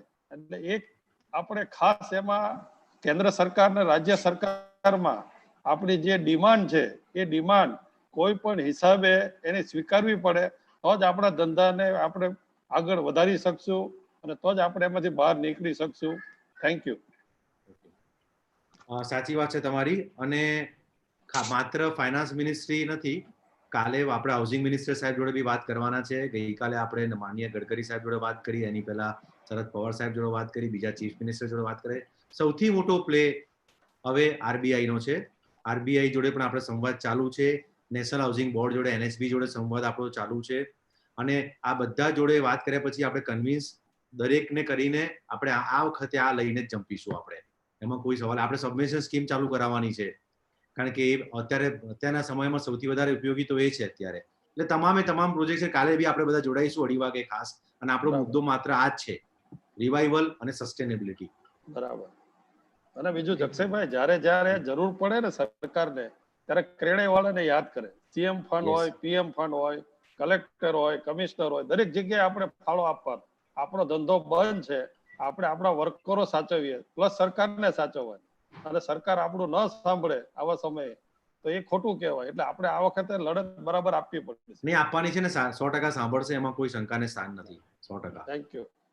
જિગ્નેશભાઈ અમીન, આપનો પ્રશ્ન રજૂ કરશો. થેન્ક યુ સંજયભાઈ. જક્ષયભાઈ, ખાસ તો તમને અમારે બધાએ થેન્ક યુ તમને કહેવાનું છે. તમે એક બહુ સરસ સ્લોગન આપ્યું છે અમને લોકોને. Until now the best medicine made for the COVID-19 was made by developers, and that is home. હવે મેં એ અમારા ગ્રુપમાં શેર કર્યું, પછી અમે બિલ્ડર્સોએ અમારા પ્રોજેક્ટનું નામ લખીને બધાને અમારા કસ્ટમર્સ અને બ્રોકર્સોએ બી અમને મોકલ્યું, એટલે મને બહુ આનંદ થયો. So thank you very much for that. બીજો અમારો પ્રશ્ન એ છે, હું એકદમ શોર્ટમાં લઈ લીધું છે ને, તમે જે ડિસ્ટ્રપ્શનની વાત કરી હતી કે ડિમોનેટાઇઝેશન આવ્યું, સબવેન્શન આવ્યું, એટલે સબવેન્શન કેન્સલ થઈ ગયું, COVID-19 આવ્યું. આ બધા પ્રશ્નોમાં હવે આપણે ગવર્મેન્ટ તો ટફ ગવર્મેન્ટ છે, બધાને જ ખબર છે. જસવંતભાઈ અત્યારે બોલ્યા, now how we have to convince him. એના માટે તમારો શું છે કે ગવર્મેન્ટ કન્વિન્સ થશે, આપણને એક રોલ પ્લે આપશે, રિવાઇવ કરવા માટે આપણને મદદ કરશે, જેવી રીતે એગ્રીકલ્ચર પછી આપણું રિયલ એસ્ટેટ નંબર 1 એમ્પ્લોયમેન્ટમાં છે. મેં ચોક્કસ કરશે, એવું નથી. સરકારે ઘણું બધું કર્યું છે. PMAY હોય, ATIB હોય કે ટેક્સ ડિડક્શન હોય, 2 લાખ વાળું 4 લાખ કરવામાં ઘણા બધા મુદ્દાઓએ આપણને સરકારે સાંભળ્યું છે. સ્ટેટ ગવર્મેન્ટમાં પણ તમને ખબર છે, જ્યારે આપણે ચીફ મિનિસ્ટર સાહેબ પાસે જઈએ છીએ ત્યારે 10 વસ્તુ જોઈએ તો 7 વસ્તુ આપણે લઈને આવીએ છીએ. ફરીવાર જઈએ તો ફરીવાર આવીએ છીએ. પેશન્ટ હિયરિંગ મળે છે, સાંભળે છે. પણ જે સ્કેલનો આપણો રિયલ એસ્ટેટમાં જે હલચલ મચી ગઈ છે, એટલે આપણને શું થાય છે કે દિલ માગે મોર. અને હવે જે રિયલ છે, અને હવે જેટલી આપણને જરૂર છે એટલી સરકારને જરૂર છે. જો રિયલ એસ્ટેટને બેઠું નહીં કરે તો આ ઇકોનોમી ભારતની ઊભી નહીં થાય. એ એમને પણ ખબર છે, નીતિ આયોગને ખબર છે, આરબીઆઈને ખબર છે, પીએમઓમાં ખબર છે, ફાઇનાન્સ મિનિસ્ટ્રીમાં ખબર છે. અને આપણે રાઈટ ટાઈમ રાઈટ વસ્તુ પીચ કરવાના છે અને પ્રાયોરિટી નક્કી કરવાના છે. નોન ફિસ્કલથી ચાલુ કરીને ફિસ્કલ મેઝરમેન્ટથી ચાલુ કરીને બધું કરવાના છે. આપણે લેબર સેસમાં જીતી, લેબર સેસ આપણે સ્ટેટ ગવર્મેન્ટ વાળા બધાએ આપણે જે 2% ભર્યા હતા એ સરકારમાંથી આવી ગયો, GR કે હવે લેબર પાછળ તમે જરા વાપરો. એટલે હવે આવનારા અઠવાડિયું 10 દિવસ અને 15 દિવસ ખૂબ જ ક્રુશિયલ છે અને આપણે ઓલરેડી ચાલુ કરી દીધી છે એની તૈયારીઓ. એનું તૈયારી 10 દિવસ પહેલા ચાલુ કરી હતી, પણ હવે કાલથી આપણે પબ્લિકમાં જવાનું ચાલુ કરીશું. Thank you જક્ષભાઈ. જક્ષભાઈ, આપના માટે એક ઇમ્પોર્ટન્ટ ક્વેશ્ચન એવો છે કે આ વાત થઈ ગઈ આપણા સરકાર સાથેના નીતિ વિષયક વાત થઈ ગઈ, પણ સ્ટ્રેટેજીની વાત કરીએ તો આપને એવું લાગે છે વર્ક ફોર હોમ જે અત્યારે વધારે પ્રચલિત થઈ રહેલું છે તેને જોતા આવતા દિવસોમાં કદાચ 2 BHK ની જગ્યાએ 2 BHKO એટલે ઓફિસનો પણ એક રૂમ અંદર આપતો હોય અથવા તો કોવર્કિંગ સ્પેસ વધારે આવશે, આપના મંતવ્ય જણાવશો. મેં તમને કહ્યું કે હવે લોકોને ઘરનું મહત્વ સમજાઈ ગયું છે અને ઘરની ડિઝાઇન, ઘરમાં મોટો હોલ, મારે બાલ્કની તો જોઈશે જ. ઘણા લોકો બાલ્કની કવર કરીને મોટો ડ્રોઈંગ રૂમ કરતા હતા. હવે આ બધી વસ્તુઓમાં ઘણો બધો ફેરફાર આવશે. એટલે અમે માત્ર ડેવલપર મિત્ર જોડે વાત નથી કરતા, અમે બ્રોકર્સ મિત્ર, અર્બન પ્લાનર, આર્કિટેક્ટ્સ, આ એક બીજું મંથન થશે. અત્યારે સમય નથી, પણ આવનારા સમયમાં હવે નેક્સ્ટ 15 દિવસ પછી આ છે કે હવે કેવી રીતે આપણે આગળ ડિઝાઇન કરવાની, કેવી રીતે નવી પ્રોડક્ટ બનાવવાની, એટલે એમાં પણ જવાના છે. એક માસ ટાવર વાળા એરિયામાં નીચે ખુલ્લી જગ્યા હોય જ્યાં રમત ગમત, હવા ઉજાસ, ત્યાં ચાલવાની જગ્યા, આ બધા વસ્તુને લોકો વધારે મહત્વ આપશે. એટલે એ ચોક્કસ આવશે. ઇવન ગ્રીન બિલ્ડિંગ કે જેમાં ફ્રેશ એર, ઓક્સિજન આવે, કે જેમાં ઘણી જગ્યાએ પૂર્વ અને ઉત્તર દિશામાંથી વધારે સારી લાઇટ આવે, ક્રોસ વેન્ટિલેશન ઘરમાં હોય, આ બધા વસ્તુઓનું ખૂબ જ મહત્વ વધી જશે અને હવે લોકો ફોલો કરશે અને ખરેખર તો એ સાયન્ટિફિક છે, એટલે એ ચોક્કસ આવશે. ક્વેશ્ચન છે કે can CREDAI do something related to the REIT અને રીટ ફંડમાંથી મિત્રોને મદદ કરી? રીટ થોડુંક પોસ્ટપોન થશે એવું મને લાગી રહ્યું છે સંજય અત્યારે, કારણ કે હજી ખાલી કોમર્શિયલમાં છે અને રેસિડેન્શિયલમાં તો એટલું yield એનો જે એડવાન્ટેજ મળતો નથી, કારણ રેસિડેન્સમાં રેન્ટેડ પ્રોપર્ટીમાં એટલું બધું ભાડાનું સામે ઇન્વેસ્ટમેન્ટ સામે નથી મળતું. પણ અમે જે વર્ક કરી રહ્યા છે એ રેન્ટ પોલિસીની કરી રહ્યા છે કે માણસ મકાન ખરીદીને જો રેન્ટ આપે તો એને ઇન્કમ ટેક્સમાં કેવી રીતે ફાયદો થાય, એને ડેપ્રિસિએશન કેવી રીતે, જો વધારે જો એ થશે. કારણ કે આજે ગામડામાંથી શહેરમાં માણસ આવે છે તો એની પાસે 20% ભરવાના પૈસા નથી હોતા, તો પહેલા તો એ રેન્ટ વાળું ઘર લેવાનો છે, પછી એની પાસે 20% પૈસા આવે, પછી એને 80% બેંક આપશે. એટલે વધારે ને વધારે લોકો કેમ રેન્ટેડ પ્રોપર્ટીમાં જાય અને એમાં કેવી રીતે રોકે, એ પોલિસી ઓલરેડી માનનીય નાણામંત્રીએ બજેટમાં ઓફિશિયલી બોલ્યા છે. એની પોલિસી માટેની ચર્ચા ચાલુ થઈ ગઈ હતી, પણ કમનસીબે આ થોડો મહિનાનો ગેપ આવી ગયો. પણ ફરીવાર એની બી અમે મેકેન્સીને ને અમે JLL ને આનું કામ અમે વાત કરી રહ્યા છે બીજા બધા IPC જોડે. એ પોલિસી માટે આ ક્રાઇસિસમાંથી બહાર આવીએ પછી અમે કરીશું, પણ રીટમાં થોડું પોસ્ટપોન થશે આ વર્ષે એવું લાગી રહ્યું છે મને. ઓકે, મોટા શહેરમાં કો લિવિંગ સ્પેસ વિશે અત્યારે ટ્રેન્ડ ચાલી રહ્યો છે, તો આપને લાગે છે ટાયર 2 સિટીમાં પણ કો લિવિંગ આગળ આવી શકશે? ટિયર 2 અને 3, 4 સિટીનો જમાનો આવશે. સારા એર, સારું લાઈફસ્ટાઈલ, અફોર્ડેબલ લાઈફસ્ટાઈલ, કોઈ ટ્રાફિકના મોટા પ્રોબ્લેમ નહીં, એની જીવન જરૂરિયાત અને જીવવાનો જે ખર્ચો હોય મકાનથી માંડીને જમીનથી માંડીને બધો ઓછો થશે. માત્ર જરૂર છે આ દેશમાં એર, રોડ, વોટર કનેક્શનની અને મેગ્નેટ સિટી ઊભા કરવાની. ધારો કે બહુ મોટું દિલ્હી સિટી છે, દિલ્હીની આસપાસ 2 મોટા એવા, પણ વચમાં જે સરકાર તમને 4 લેન એક્સપ્રેસ હાઈવે આપી દે. ધારો કે સુરત, બોમ્બે, બુલેટ ટ્રેન થયા પછી સુરત બીકમ ધ કમર્શિયલ સબબ, તો લોકોને બોમ્બેની સુરત રહેવું હશે. સુરતમાં લોકોને ના પોસાતું હોય તો આજુબાજુ જો રોડ સારા થઈ જાય, નવસારી આ બધા એરિયા કનેક્ટેડ જો સારા, જો દિવસમાં અડધો કલાકમાં જઈને પાછો આવી જતો હોય તો લોકોને અડધા ભાવે ત્યાં રહેતું હોય તો is not only the ease of doing, it's a cost of living, cost of doing business. આ બધાનો જમાનો આવશે ને લોકોને દે વોન્ટ માઇન્ડ કે હું સારી હવામાં સારું તાજું ખાવાનું અને હું સરસ રીતે રહી શકું અને સહેજ મોટો ફ્લેટ લઈ શકું. તો 100% ટિયર 3 નો જમાનો આવવાનો છે અને ક્રેડાઈ ન્યૂ ઇન્ડિયા સમિટ છેલ્લા 3 વર્ષથી એટલા માટે જ કરી રહ્યું છે. એટલે હું તો કદાચ ટિયર 2 કે નાના શહેર નથી બોલતો, હું ઇમર્જિંગ સિટી બોલું છું, ફાસ્ટ ડેવલપિંગ સિટી બોલું છું. સરકાર પણ આજકાલ સ્માર્ટ સિટીની જગ્યાએ ઇનોવેટિવ સિટીઝ કહે છે. HDFC ના ચેરમેન દીપક પારેખ સાહેબે એવું કીધું કે રિયલ સેક્ટરમાં અપ્રોક્સિમેટલી ક્રેશ આવશે 20% જેટલો. આપના મંતવ્ય જણાવશો? બાય ઓલ ડ્યુ રિસ્પેક્ટ સંજયભાઈ, ઘણા બધા પ્લેટફોર્મ પર છેલ્લા 15-20 વર્ષથી હું તમને છાપાના કટિંગ મોકલાવીશ. અલગ અલગ પ્લેટફોર્મ પર અલગ અલગ જગ્યાએ તજજ્ઞોએ, દીપકભાઈ પારેખ તો સ્ટાલવર્ડ છે મોટા, અલગ અલગ લોકોએ વાર તહેવારે મીડિયાએ બધાએ લખેલું છે. રિસન્ટલી પણ ગયા વર્ષે પણ લખ્યું હતું કે 20% ઘટશે કે 25% ઘટશે. રિયલ એસ્ટેટની અત્યારે જે હાલત મેં તમને ડિસ્ટ્રપ્શન થયા પછીની કહી છે, કોમ્પ્લાયન્સીસ વધી ગયા છે, સપ્લાય કદાચ સિમેન્ટ ને સ્ટીલ વધારે કદાચ માગે. આ જોતા આટલા ખરાબ સાઇનમાં પણ હજી સુધી ઘટ્યા નથી. અને એમણે એવું કહ્યું જ નહોતું, કારણ કે હું સેમિનારમાં હું પોતે બી પેનલિસ્ટ એમની જોડે હતો. એમણે એવું બોલ્યું હતું કે એક્ઝિસ્ટિંગ જે ઇન્વેન્ટરી પડી છે અને ક્યાંક છૂટક આખા ઇન્ડિયામાં કોઈ એક બે સિટીમાં માલ પડ્યો અને બિલ્ડરને ફસાયો હોય, જો એને જરૂર પડે તો 5-10% સસ્તો માલ વેચે, આટલું એમણે કહ્યું છે. એમણે એવું કહ્યું જ નથી કે 20% માલ એવું તો કેવી રીતે થાય? આ તો કઈ પેલો સોના ચાંદીનો ભાવ છે ઓલ ઇન્ડિયાનો, કે એક સાથે હું ભાવ પાડું 20% આખા ઇન્ડિયામાં ઘટી જાય? બરાબર, એવું છે જ નહીં. આ land is a state subject, it's a appetite, it's a inventory basis, demand supply basis છે. સુરતમાં જે ભાવ છે બોમ્બેમાં ના હોય, બોમ્બેમાં હોય પટનામાં ના હોય. એની પ્રોડક્ટ અલગ છે, એનો કન્સ્ટ્રક્શન કોસ્ટ અલગ છે. એટલે it is not possible, it is absolute. એમણે એવું કહ્યું પણ નથી. પણ શું છે કે લોકોને ટાઇટલ બનાવવું હોય એટલે શક્ય બને, બાકી એવું કોઈ. અને આવા મારા 22 વર્ષના બિઝનેસ લાઈફમાં 4 તેજી મંદીમાં જેટલી વાર કહ્યું છે મીડિયા કે કોઈએ, એટલી વારમાં એક પણ વાર ભાવ 5% પણ ઘટ્યો નથી. હું તમને ઓફિશિયલી કહું છું આ વસ્તુ, હું તમને ડેટા સાથે આપીશ. બોલો. હા, એમણે જક્ષયભાઈમાં થોડું એડ કરું કે એમણે એડિંગ કરેલું દીપકભાઈ પારેખે, કે હું એમ કહું છું કે જે રેડી સ્ટોક છે અને ખાસ કરીને જે લોકો 1, 2, 5, 10, 25 ફ્લેટ રાખી મૂકેલા છે, એટલે કે મેઇનલી એમનો વર્ડ હતો ઇન્વેસ્ટર્સનો, કે જે લોકો હોલ્ડિંગ કરીને બેઠા છે એમને પૈસા છૂટા કરવા માટે વેચે તો મારી ગણતરી કેસ ટુ કેસ આટલા આપણા 207 સિટી 217 સિટીમાં છે, 1 લાખ ડેવલપર્સ છે. એમાં દરેકને કેવી રીતે કરવું હોય તો એમનું મળશે. બાકી તો તમે હું ધારશો તો કોઈ નુકસાન કરીને તો ફ્લેટ વેચવાનો નથી, સિવાય કે વેલજીભાઈ કહો કે 2-2.5% એને એવું હોય કે ભાઈ 20 ફ્લેટમાંથી હું 2 ફ્લેટ વેચું અને મારા 3 મહિના 6 મહિના નીકળી જાય, તો એને કઈ માપદંડ ના કહેવાય. It's not a barometer. નવા એન્ટરપ્રેન્યોરને આપનો કઈ સંદેશો?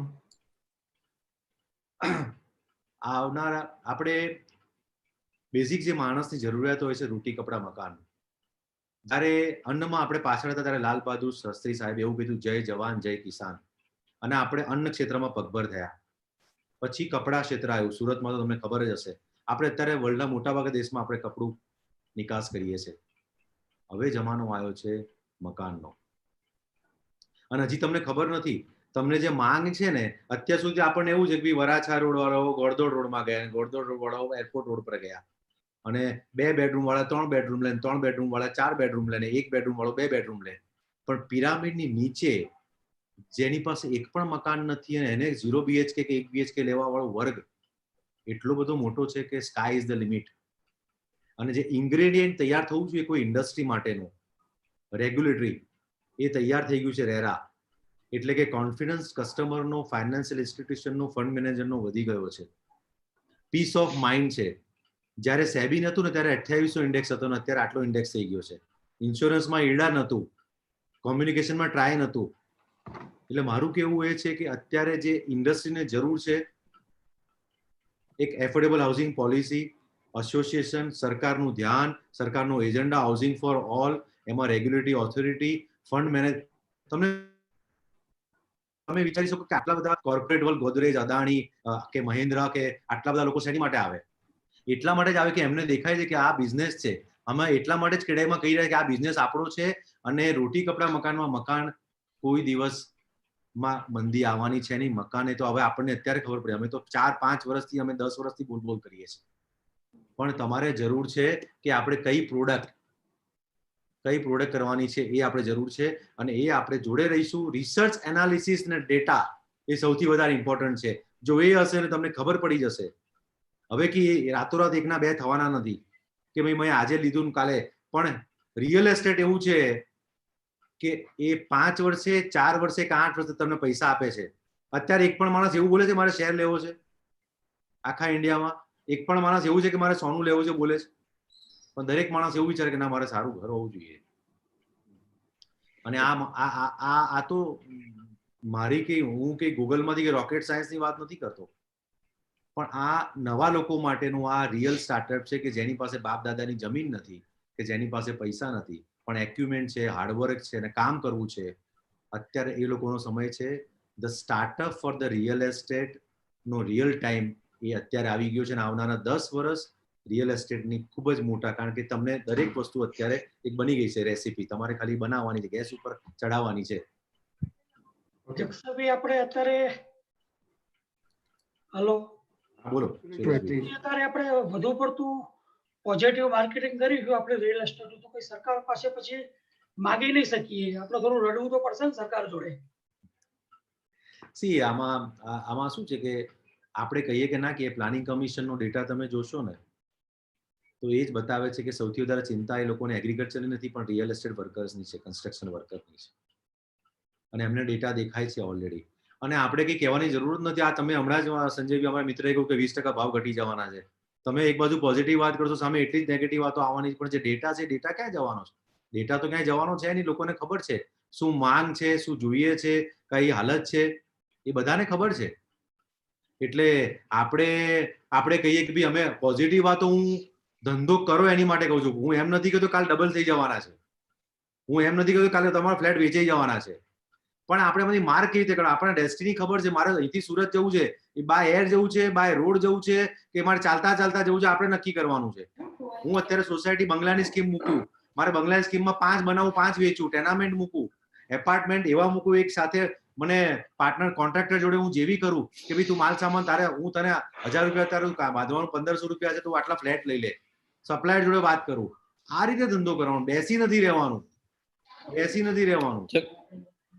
જક્ષભાઈ 35-37 વર્ષનો અનુભવ છે કે મંદી હોય ને ત્યારે આપણને એવું દેખાય કે મંદી જ આવવાની છે, મંદી ચાલુ રહેશે, પણ આ 35 વર્ષના અનુભવમાં ક્યારેય પ્રોપર્ટીના ભાવ ઘટ્યા નથી. હા, થોડો ટાઈમ સ્થગિત રહ્યા હોય, બાકી પ્રોપર્ટીના ભાવ કાયમ અપ ગયા છે, એટલે અપ જ જવાના છે, એમાં કોઈ શંકાને સ્થાન નથી. સાહેબ, સરકાર હોય, રાજ્ય સરકાર હોય કે કોર્પોરેટ હોય કે કોઈ નાદાર થયેલી કંપની હોય કે માણસના ખેડૂતના ત્યાં લગન હોય કે એને કોઈ ક્રાઇસિસ હોય કે માંદગી હોય, એ જમીન જ પહેલા હાથમાં આવે છે સાહેબ.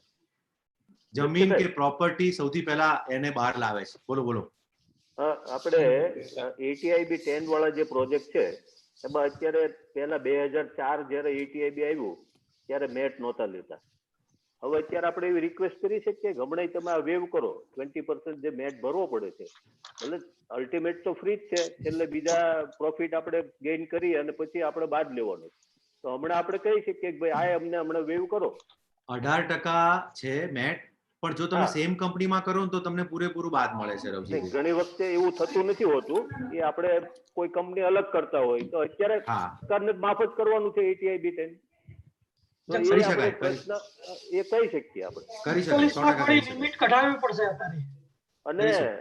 અને આપણું ક્રેડાઈની રજૂઆત, જો અમે તમને એક વખત મેં ફોન કરેલો કે હરદીપ પુરી સાહેબને મળવા જવું છે, આજે એરપોર્ટનું અહીંયા ઇસ્યુ હતા, હજુ અમે જેવા સાહેબની ઓફિસમાં અંદર દાખલ થયા તરત જ સાહેબ એવું કીધું, અરે ક્રેડાઈ વાલે આપ મેરે કો પતા હૈ આપ ક્યા કામ કે લીએ, આપ ઘર પે જાકે સો જાઓ. આ જ શબ્દો સાહેબ વાપરે આપણે. એટલે આ ક્રેડાઈનું વજન છે. એટલે કોઈ પણ એવું ન વિચારે કે ક્રેડાઈ હવે શું નહીં કરાવી શકે. એટલે જે જીન્યુન માંગણી હશે એ જક્ષભાઈ, આપણા પુણે વાળા આપણા પ્રેસિડન્ટ શેખરભાઈ, આ બધા હવે ક્રેડાઈના ગમે ત્યાં જે કામ હોય ને એ કરાવી શકે એવી તાકાત છે. એટલે આપણી તાકાતને કોઈ ઓછી નહીં મૂકતા. સુરેશભાઈ. જિગ્નેશભાઈ પટેલ, આપનો પ્રશ્ન રજૂ કરશો.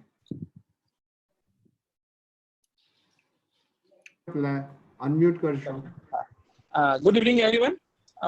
જક્ષભાઈ, ક્રેડાઈ ટીમ અને સાઉથ ગુજરાત ચેમ્બર ઓફ કોમર્સની ટીમ, બધાને ગુડ ઇવનિંગ. મને ખાસ 2-4 ટેકનિકલ વાત કરવી છે આ રિયલ એસ્ટેટ બાબતે. પહેલા તો રિયલ એસ્ટેટના બિઝનેસ માટે કોઈ પણ થિયરી નથી. If there is no equation, તમે એનું કોસ્ટ એનાલિસિસ કરી નહીં કરી શકો. એટલે જો તમે એના પાર્ટમાં જાઓ ને તો આ બિઝનેસમાં કદી કોઈ થિયરી નથી બની. હા, આપણે એવું સમજીએ છીએ કે there is a upward with a sine curve, એટલે માર્કેટ ઉપર જાય અને પાછું નીચે આવે, પણ અપવર્ડ સાઈડ જ રહે. એવું એક આપણે બેઝ મેપ બનાવીને જોયું છે કે રિયલ એસ્ટેટમાં કદી મંદી આવી નથી, પણ એ જે ટાઈમ પીરિયડ હોય છે ને એમાં ઘણા લોકો, ઘણા ડેવલપર ખોવાઈ જાય છે, અને એ ખોવાઈ ગયેલા ઘણા બધા કારણો હોય છે. આપણે આજે ચર્ચા નથી કરતા, પણ ઇટ ઇઝ ટ્રુ કે there is no theory in real estate. પહેલી વસ્તુ આ. બીજું, there is no assumptions. તમે કોઈ પણ assumptions પર આ બિઝનેસ કરી નહીં શકો. અને ત્રીજી વસ્તુ એવી છે કે હાઇપોથિસિસ. તમે આ ધંધામાં કોઈ બી હાઇપોથિસિસ નહીં બાંધી શકો. આ બિઝનેસ કોણ ચલાવે છે, પર્ટિક્યુલરલી સુરત? તો સુરતમાં પહેલા તો સ્પેક્યુલેટર્સ, જેની પાસે લેન્ડ બેંક છે, આ જસમતભાઈ જોઈ છે મને, જે લોકો પાસે લેન્ડ બેંક છે, નંબર 1, એ આપણને રોજ સસ્તું નથી આપતું, અને એના ભાવ પ્રમાણે જ આપણો બિઝનેસ ચાલે છે, નંબર 1. બીજું જો ફેક્ટર ગણીએ તો બ્રોકર્સ. પ્રોજેક્ટ કરતા પહેલા બ્રોકર આપણને જે ભાવ કહી જાય કે ભાઈ મારો કસ્ટમર આ ભાવે માલ વેચી શકશે કે હું વેચી શકીશ, તો એ ભાવ આપણી ઓપ્ટિમમ પ્રાઇસ થી ઓછો હોય છે, વધારે હોય છે, આપણે લેન્ડ મોંઘી લઈએ છીએ એટલે આપણે એ ભાવને આપણો બેઝ ભાવ ગણીને કેલ્ક્યુલેશન કરીએ છીએ. અને ત્રીજી વસ્તુ એ છે કે આપણા કસ્ટમર્સ બી આપણને ઘણું બધું શીખવે છે. હું બહુ લાંબી આની ચર્ચા નહીં કરીશ, પણ જક્ષયભાઈ, આપણો ડાઉન ટ્રેડ સુરતમાં ચાલુ જ હતો 2016 થી જે આપણું ડિમોનેટાઇઝેશન આવ્યું તે દિવસે સુરત ડેવલપર્સ એક મીટિંગ કરેલી, નક્કી કે કામ બધું પાકામાં જ કરવું છે, નહીં તો સરકારના કોઈ લાભ આપણને નહીં પહોંચે. અને ધેટ ઇઝ ટ્રુ. આજે 2020માં છીએ, હજુ લોકો પ્રેઝન્ટ માઇન્ડેડ છે, આપણે ત્યાં ઇવેન્ટને ભૂલી જઈએ છીએ, અને કોઈ પણ એ સિસ્ટમમાં કામ ચાલુ નથી કર્યું. અને આજે સરકાર જે કોઈ એડવાન્ટેજ આપશે એ આપણે આપણી બિઝનેસના 30% ભાગ, કે જે 30% ભાગની અંદર એ વેલ્યુ સમાયેલી છે, હું જે કહેવા માંગુ છું તમે સમજી શકતા હશો, એ જે વેલ્યુ સમાયેલી છે એને જે લાભ મળે છે, બાકીની રકમને કે બીજા કોઈ ભાગને એ એડવાન્ટેજ મળતો નથી. એટલે પહેલી વાત એ છે કે આપણે જે બિઝનેસ કરવાની જે સિસ્ટમ છે ને એનું એક વખત મળવું પડે. બીજું વસ્તુ મને એ કહેવી છે કે હવે પોસ્ટ કોવિડની વાત કરીએ ને તો આપણી અને કસ્ટમરની બંનેની એફોર્ડેબિલિટી ચેન્જ થઈ ગઈ. હમણાં ઘણા લોકોને મળવાથી આપણે જેમ તમે જે વાત કરી કે મોટા ઘરની જરૂરિયાત પડશે, તો મને એવું લાગે છે કે લોકો માઇક્રો હાઉસિંગમાં જશે. લોકોને ઘરમાં પૈસા રાખવા છે, લોકોને એવું છે કે ભાઈ મોટા મોટા બંગલા બાંધીએ, કાલે બીજું કોવિડ પાર્ટ 2 આવ્યો તો ઉઠાવીને ક્યાં લઈ જવાના? લિક્વિડ હશે, ગોલ્ડ હશે તો કદાચ બીજા સિટીમાં શિફ્ટ થઈ જવાશે. એક તરફનું આપણે રિયલ એસ્ટેટના જે વિચારીએ બરાબર છે, પણ કસ્ટમરનું વિચારવું, એ લોકોનું વિચારવું એ ઘણું બદલાયું છે. લોકો 100% મને એવું લાગે છે કે માઇક્રો હાઉસિંગ તરફ જશે. ઘણા લોકો એવા હશે કે જે મોટા પૈસા ખર્ચીને નવા ઘરો લેવાનું વિચારતા, તો એ વિચારશે કે ભાઈ થોભો આવું દુનિયામાં બની શકે. આપણી કમાયેલી બધી તળિયા જતક રકમ જો આપણે રિયલ એસ્ટેટમાં નાખી દઈશું, ધેન વોટ નેક્સ્ટ? આપણું સર્વાઈવલનું શું થશે? એ પણ એક વિચારવાની બાબત છે કે એક મિનિટ પૂરું કરી દો. હા, બોલો. કે અત્યારે જો સરકાર, આપણે જે પોસ્ટ કોવિડમાં જો આપણે જઈ રહ્યા છીએ, જો સરકાર અત્યારે 7% ઇન્ટરેસ્ટ સબસિડી આપવાની જો આપણને ઘર મળવાનું હોય ને, તો લોકોને ઘરની કિંમત એટલી બધી ભયંકર સમજાઈ છે કે જાને તો જાને, અને ઘરમાં સારી રીતે રહીશું તો બીજું બધું બીજા બધામાં કટિંગ કરીશું, પણ મારે ઘર પ્રોપર જોઈશે, સારા હવા ઉજાસ વાળું, બાલ્કની વાળું. એટલે કદાચ 2 બેડરૂમ વાળો 4 બેડરૂમ નહીં લે, પણ એને પ્રોપર હાઉસ તો એને જોઈશે, એ વાતમાં કોઈ શંકાને સ્થાન નથી. એ ઘરમાં પૈસા નહીં બચાવે, કારણ કે એને ઘરની કિંમત સમજી પડી ગઈ છે. હું રિયલ એસ્ટેટનો છું એટલે નથી કહેતો. જો પૈસા બચાવશે, માણસ સોનું નહીં લે, માણસ કશું નહીં લે, અને માણસ પોતાના નાના ઘરમાં જો તમે કહો છો જવાનું થશે તો એ એવું નહીં કરે, કારણ કે એને ખબર છે કે મને કઈ થશે, મારા માતા પિતાને કશું હશે, મારે અલગ રૂમ આપવો હશે તો હું ક્યાં જઈશ? હોસ્પિટલમાં એમને અંદર ક્વોરન્ટાઇન કરીશ મારા એમના રૂમમાં, મારે ઉલટાનો એટેચ બાથરૂમ વાળો બેડરૂમ આપવો પડશે. અને એમને કોઈ એટલે આખી પ્રકૃતિ, તમે જે જિગ્નેશભાઈ કહે છો એના કરતા હું 180 ડિગ્રી રિવર્સ કહું છું. કારણ કે હવે અને માણસને જાન અને પોતાની હેલ્થ સામે કશું જ નથી. અને હવે જે ઘર મળવાના છે, તમે વિચારી શકો કે 6.5-7% હાઉસિંગ લોન, અને જો તમે એમાં 20% કે 25% સ્લેબમાં આવતા હોય તો તમે ટેક્સ બાદ કરો તો તમને આટલા ઓછા પૈસામાં તમને ઘર મળે. અને કદાચ એવું થાય કે જે 20 ને 25 વર્ષની લોન કદાચ 40 વર્ષની થાય બેંકો દ્વારા, તો 1 લાખ રૂપિયામાં જે 800 કે 900 રૂપિયાનો જે હપ્તો એ કદાચ 600-650 હપ્તો, તો આના જેવું ઘર એમાં પાછું 5 લાખ સુધીની એના ઇન્ટરેસ્ટમાં જે આપતો એની બચત મળે. તો આવું જમાનામાં હવે ક્યારે ફરીવાર લાઈફમાં સાયકલમાં આવશે? બીજું બહારના લોકોને ગામડામાં રહેતા લોકોને એવું છે કે મારા છોકરાને કશું થયું તો એને સારી પ્રાથમિક હેલ્થની જરૂરિયાત જોઈશે, તે માણસ એક શહેરમાં ઘર રાખવાનો છે. મારે હું ગામડામાં પડી રહીશ તો એજ્યુકેશન માટે પહેલા આવતો હતો કે નોકરી માટે આવતો હતો, હવે હેલ્થ માટે આવશે. એ જ રીતે એનઆરઆઈ વાળો માણસ અહીંયા આવશે કે ભાલે હું મારું લોક ઇન કરી રાખીશ પણ મારે એક ઘર જોઈશે અહીંયા. મારા ગમે ત્યારે ક્યાં કશું થયું તો મારું એક અહીંયા ઘર જોઈશે. ઇન્ડિયન પાસપોર્ટ, ઇન્ડિયન સોઇલની આનાથી મોટી ઇમ્પોર્ટન્સ હજી સુધી આવી નથી. એટલે આપણે એને કેવી રીતે લેવરેજ લેવાનું છે? એટલે હું તો મારું આખું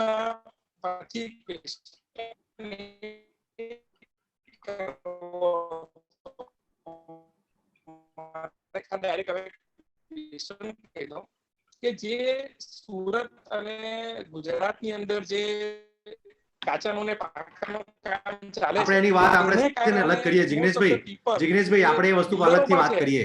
આપણે એ વસ્તુ જિગ્નેશભાઈ આપણે એ ચર્ચા આપણે અલગ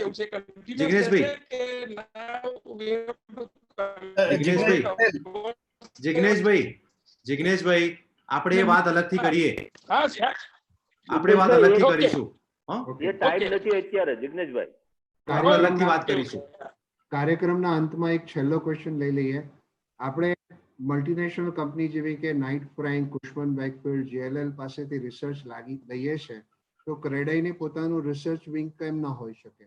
અને છેક છેલ્લે આપને જે ટેક અવે હોમ મેસેજ આપવાનો છે તે આપીને આપણે કાર્યક્રમના અંત તરફ આપણે જઈએ છીએ. સંજયભાઈ મારે એક બે ક્વેશ્ચન છે. હેમલ ભટ્ટ જરા જલ્દી. અમારે પાછું એક છે ને ઓબી મીટિંગ અત્યારે ઓફિસ બેરર કોલ છે 6:30. બોલો શું હેમલભાઈ બોલો.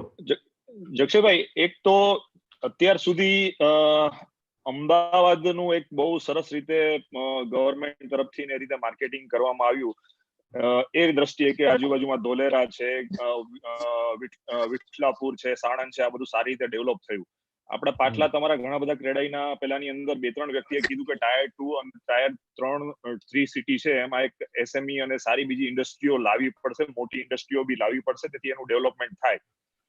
તો સુરતને અને બીજા વડોદરા ને એવા બધા સિટીને કઈ રીતે એમાં કોર્પોરેટ આકર્ષિત થઈ શકે એમાં ક્રેડાઈ ગુજરાત સરકાર સાથે અને બીજી રીતે શું એમાં આગળ કરવા જઈ રહી છે અથવા કરવા માંગે છે, અને તમારો સપોર્ટ, કારણ કે પર્સનલી તમારો ઘણો બધું લાઇઝનિંગ સારું છે, તો એમાં તમે પર્સનલી શું હેલ્પ થઈ શકો કે જેમાં સુરત આગળ વધી શકે? કારણ કે સુરતની અંદર international airport, Adani port, DMIC means Delhi Mumbai industrial corridor બાજુમાંથી પાસ થઈ રહ્યું છે, બુલેટ ટ્રેન પાસ થઈ રહી છે. સુરતને ઘણા બધા ચાન્સીસ છે અત્યારે બ્રાન્ડ સુરત તરીકે, જેમ અત્યાર સુધી અમદાવાદ ડેવલપ થઈ છે. તો એમાં તમે શું હેલ્પ કરો, ક્રેડાઈ ગુજરાત શું હેલ્પ કરે, એસજીસીસીઆઈ શું હેલ્પ કરે, એક સુરત આખા સુરત વતી હું પૂછવા માંગુ છું. નહીં, આપણે બ્રાન્ડ સુરતનો અમે બહુ વખત પહેલા વાઇબ્રન્ટ ગુજરાતની પહેલા પણ બ્રાન્ડ અમદાવાદનું કર્યું હતું, જ્યારે બહુ મોટા ચેલેન્જીસ અર્થક્વેકના અને સાયક્લોનના અને બીજા બધા ઘણા ફેક્ટરના થયા ત્યારે અમે આખા ઇન્ડિયામાં, હું પોતે જ્યારે ગાયડનો પ્રેસિડેન્ટ હતો ત્યારે, અને પછી અમે યુએસમાં, આફ્રિકામાં, લંડનમાં પણ બ્રાન્ડ અમદાવાદ અને પછી બ્રાન્ડ ગુજરાત આપણે પણ કર્યું હતું. એટલે ચેમ્બર ઓફ કોમર્સ, ક્રેડાઈ, એનએઆર અને બીજા બધા લોકો અને સુરતનાથી સાંસ્કૃતિક, સ્પોર્ટ્સ કે આવા બધા બ્રાન્ડ એમ્બેસેડરને લઈ અને એક બ્રાન્ડ સુરતનો એક બહુ સરસ કાર્યક્રમ થવો જોઈએ. એમાં એની સ્વોટ એનાલિસિસ હોય, સ્ટ્રેન્થ, એનું પોટેન્શિયલ, ઓપોર્ચ્યુનિટી અને વીકનેસ, અને પછી તમારી પાસે તો સૌથી મોટું માધ્યમ છે તમારા પોલિટિકલ, ત્યાં લોકો એક્ટિવ છે, તમારું કનેક્શન સારું છે, ખાલી લોકોને બતાવવાનું છે. તમે બુલેટ ટ્રેનના એકદમ પેલા કહેવાય કે સેન્ટરમાં ઉપર છો, એટલે સૌથી જો ગ્રેટ ચાન્સ ઇન્ડિયામાં હોય ને તો સુરતનો છે મારા હિસાબે. સબ્જેક્ટ ટુ મેં આપણે જે ઘણી ચર્ચાઓ ઘણી બધી કરી, હમણાં હું ફરી વાર રિપીટ નથી કરતો. એટલે સુરતમાં તો એવું કહેવાય કે માણસ બેઠો હોય એટલે મહેનત કરે, પૈસા આવે ને આવે ને આવે, એવું દુનિયાના કોઈ સિટીમાં છે જ નહીં. દુનિયાના કોઈ સિટીમાં એવું નથી કે માણસ બેઠો હોય, મહેનત કરે, પૈસા આવે. મહેનત કરે તો પૈસા કદાચ ના પણ આવે, પણ સુરતમાં એવું નથી. સુરતમાં માણસ ધરતી પર પગ મૂકે ને મહેનત કરે, પૈસા આવે જ. હવે એને કેવી રીતે એકના એક 2 કરવા છે કે એકના એક 11 કરવા છે, કાદવમાં સીડી ચડવી છે કે આપણે જમીન ઉપર સીડી ચડવી છે, એ સુરતે નક્કી કરવાનું છે અને આપણે ભેગા થઈને નક્કી કરવાનું છે. બાકી તમે જે નક્કી કરો વસ્તુ એ બધી ઓલરેડી પોટેન્શિયલ છે અને આનાથી વધી શકે એવું છે. આપણે કેવી રીતે એમાંથી એને એક સિનર્જી કેવી રીતે કરવાની છે એ આપણે કરવાનું. બાકી જે કહેવાય ને કે જે એનો ઇન્ગ્રેડિયન્ટ સુરતના પાક્કા છે, અને હવે જે કહેવાય ને કે એકદમ રાઈપ થઈને આવેલા છે. કદાચ આ વસ્તુ 4 વર્ષ પછી બુલેટ ટ્રેનના પ્રોગ્રેસ પછી આપણે અલગ વસ્તુ કરતા હોઈએ. કાર્યક્રમના અંત તરફ આપણે છીએ. ખૂબ ખૂબ આભાર જક્ષયભાઈ આપનો. અને મૃણાલભાઈ શુક્લાને વિનંતી છે કે અગાઉના કાર્યક્રમના અનાઉન્સમેન્ટ માટે. Thank you very much. એક સુંદર વેબિનાર અને આપણો ચેમ્બર દ્વારા 33મો આ વેબિનાર હતો, પરંતુ આ રેકોર્ડ બ્રેકિંગ વેબિનાર કહી શકાય. 550 થી વધુ લોકો, 550 થી વધુ લોકો ભારતભરમાંથી જોડાયા અને રિટેન થયા. અંત સુધી લગભગ 80% થી વધારે આપણી સાથે પાર્ટિસિપન્ટ રિટેન પણ થયા. એ બતાવે છે કે આ કાર્યક્રમની જરૂરિયાત કેટલી હતી અને આજના આ વક્તાને માટેની ઇમ્પોર્ટન્સ કેટલી હતી, એમની લોકપ્રિયતા કેટલી હતી. Thank you very much. આપણે આવતીકાલે જે 3 વેબિનાર રજૂ થવાના છે એના વિશે હું ટૂંકમાં માહિતી આપી દઉં.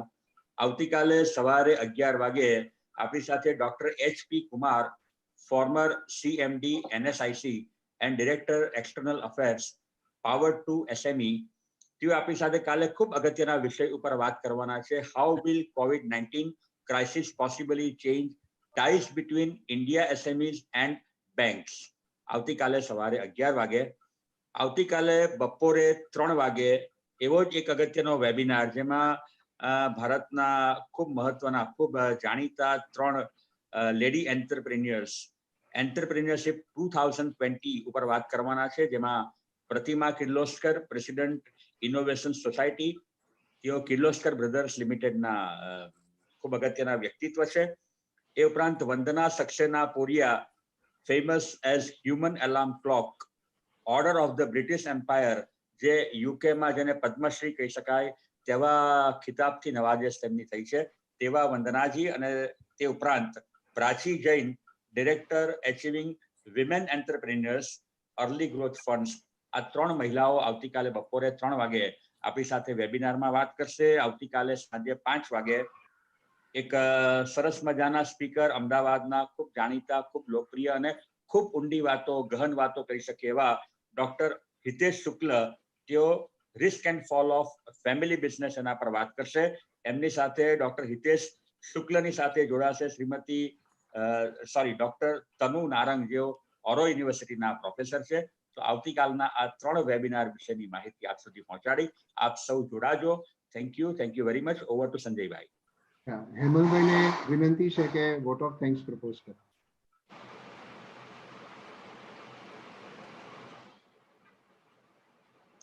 અનમ્યુટ કરજો.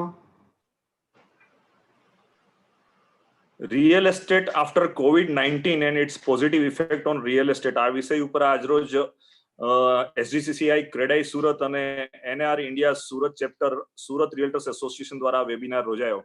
એમાં ક્રેડાઈ નેશનલના ડાયનામિક ચેરમેન શ્રી જક્ષયભાઈ તેમના બહોળા અનુભવ અને સરકારશ્રી સાથેના લાઇઝનિંગના અનુભવના આધારે રિયલ એસ્ટેટ પરની પોઝિટિવ અસરો વિશે જાણકારી આપી અને પોતાનો સમય આપ્યો. એ બદલ Surat realtors association, NAR India, south Gujarat chamber of commerce અને ઇન્ડસ્ટ્રીઝ, સુરત ક્રેડાઈ અને સુરતની જનતા વતી હું આભાર માનું છું.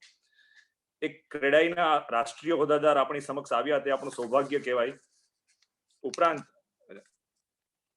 SGCCI ના પ્રમુખ કેતનભાઈ દેસાઈ, ક્રેડાઈ સુરત ચેરમેન શ્રી સુરેશભાઈ પટેલ, ક્રેડાઈ સુરત પ્રમુખ શ્રી રવજીભાઈ પટેલ, શ્રી જિગ્નેશભાઈ અમીન, સંજયભાઈ પંજાબી, શ્રી મૃણાલભાઈ શુક્લા અને બીજા SGCCI ના અને ક્રેડાઈ સુરતના હોદ્દેદારોનો હું આભાર વ્યક્ત કરું છું. તથા સુરતના એન્ટરપ્રેન્યોર્સ, બિલ્ડર્સ અને રિયલ એસ્ટેટ એજન્ટ જેમણે આ વેબિનારમાં ભાગ લીધો, એમનો પણ આભાર માનું છું. જય Hind. Thank you Jakshaybhai, thank you very much. It was amazing and absolutely motivational speech. બહુ મજા આવી. Nice સુરત meeting મારા you. લાડકું, સુરત મારા દિલથી નજીક છે અને મારું લાડકું છે, એવું છે. Thank you. Yes, Thank you very much. Surat આવજો જક્ષયભાઈ, પાછા આવજો. thank you everybody. દશમતભાઈ, Sureshbhai, Veljibhai, Ravjibhai, ખૂબ ખૂબ આભાર. જિગ્નેશભાઈ, અમલભાઈ. Thank you very Thank much, you everybody. Thank you. Bye. Thank you. Sureshbhai. Thank you. આવજો બધા. આવજો સુરેશભાઈ. વેલજી કાકા. સુરેશભાઈ આવજો. Sureshbhai, Thank you very much. ઘરમાં રહેજો. હા. હેમલભાઈ, thank you very much.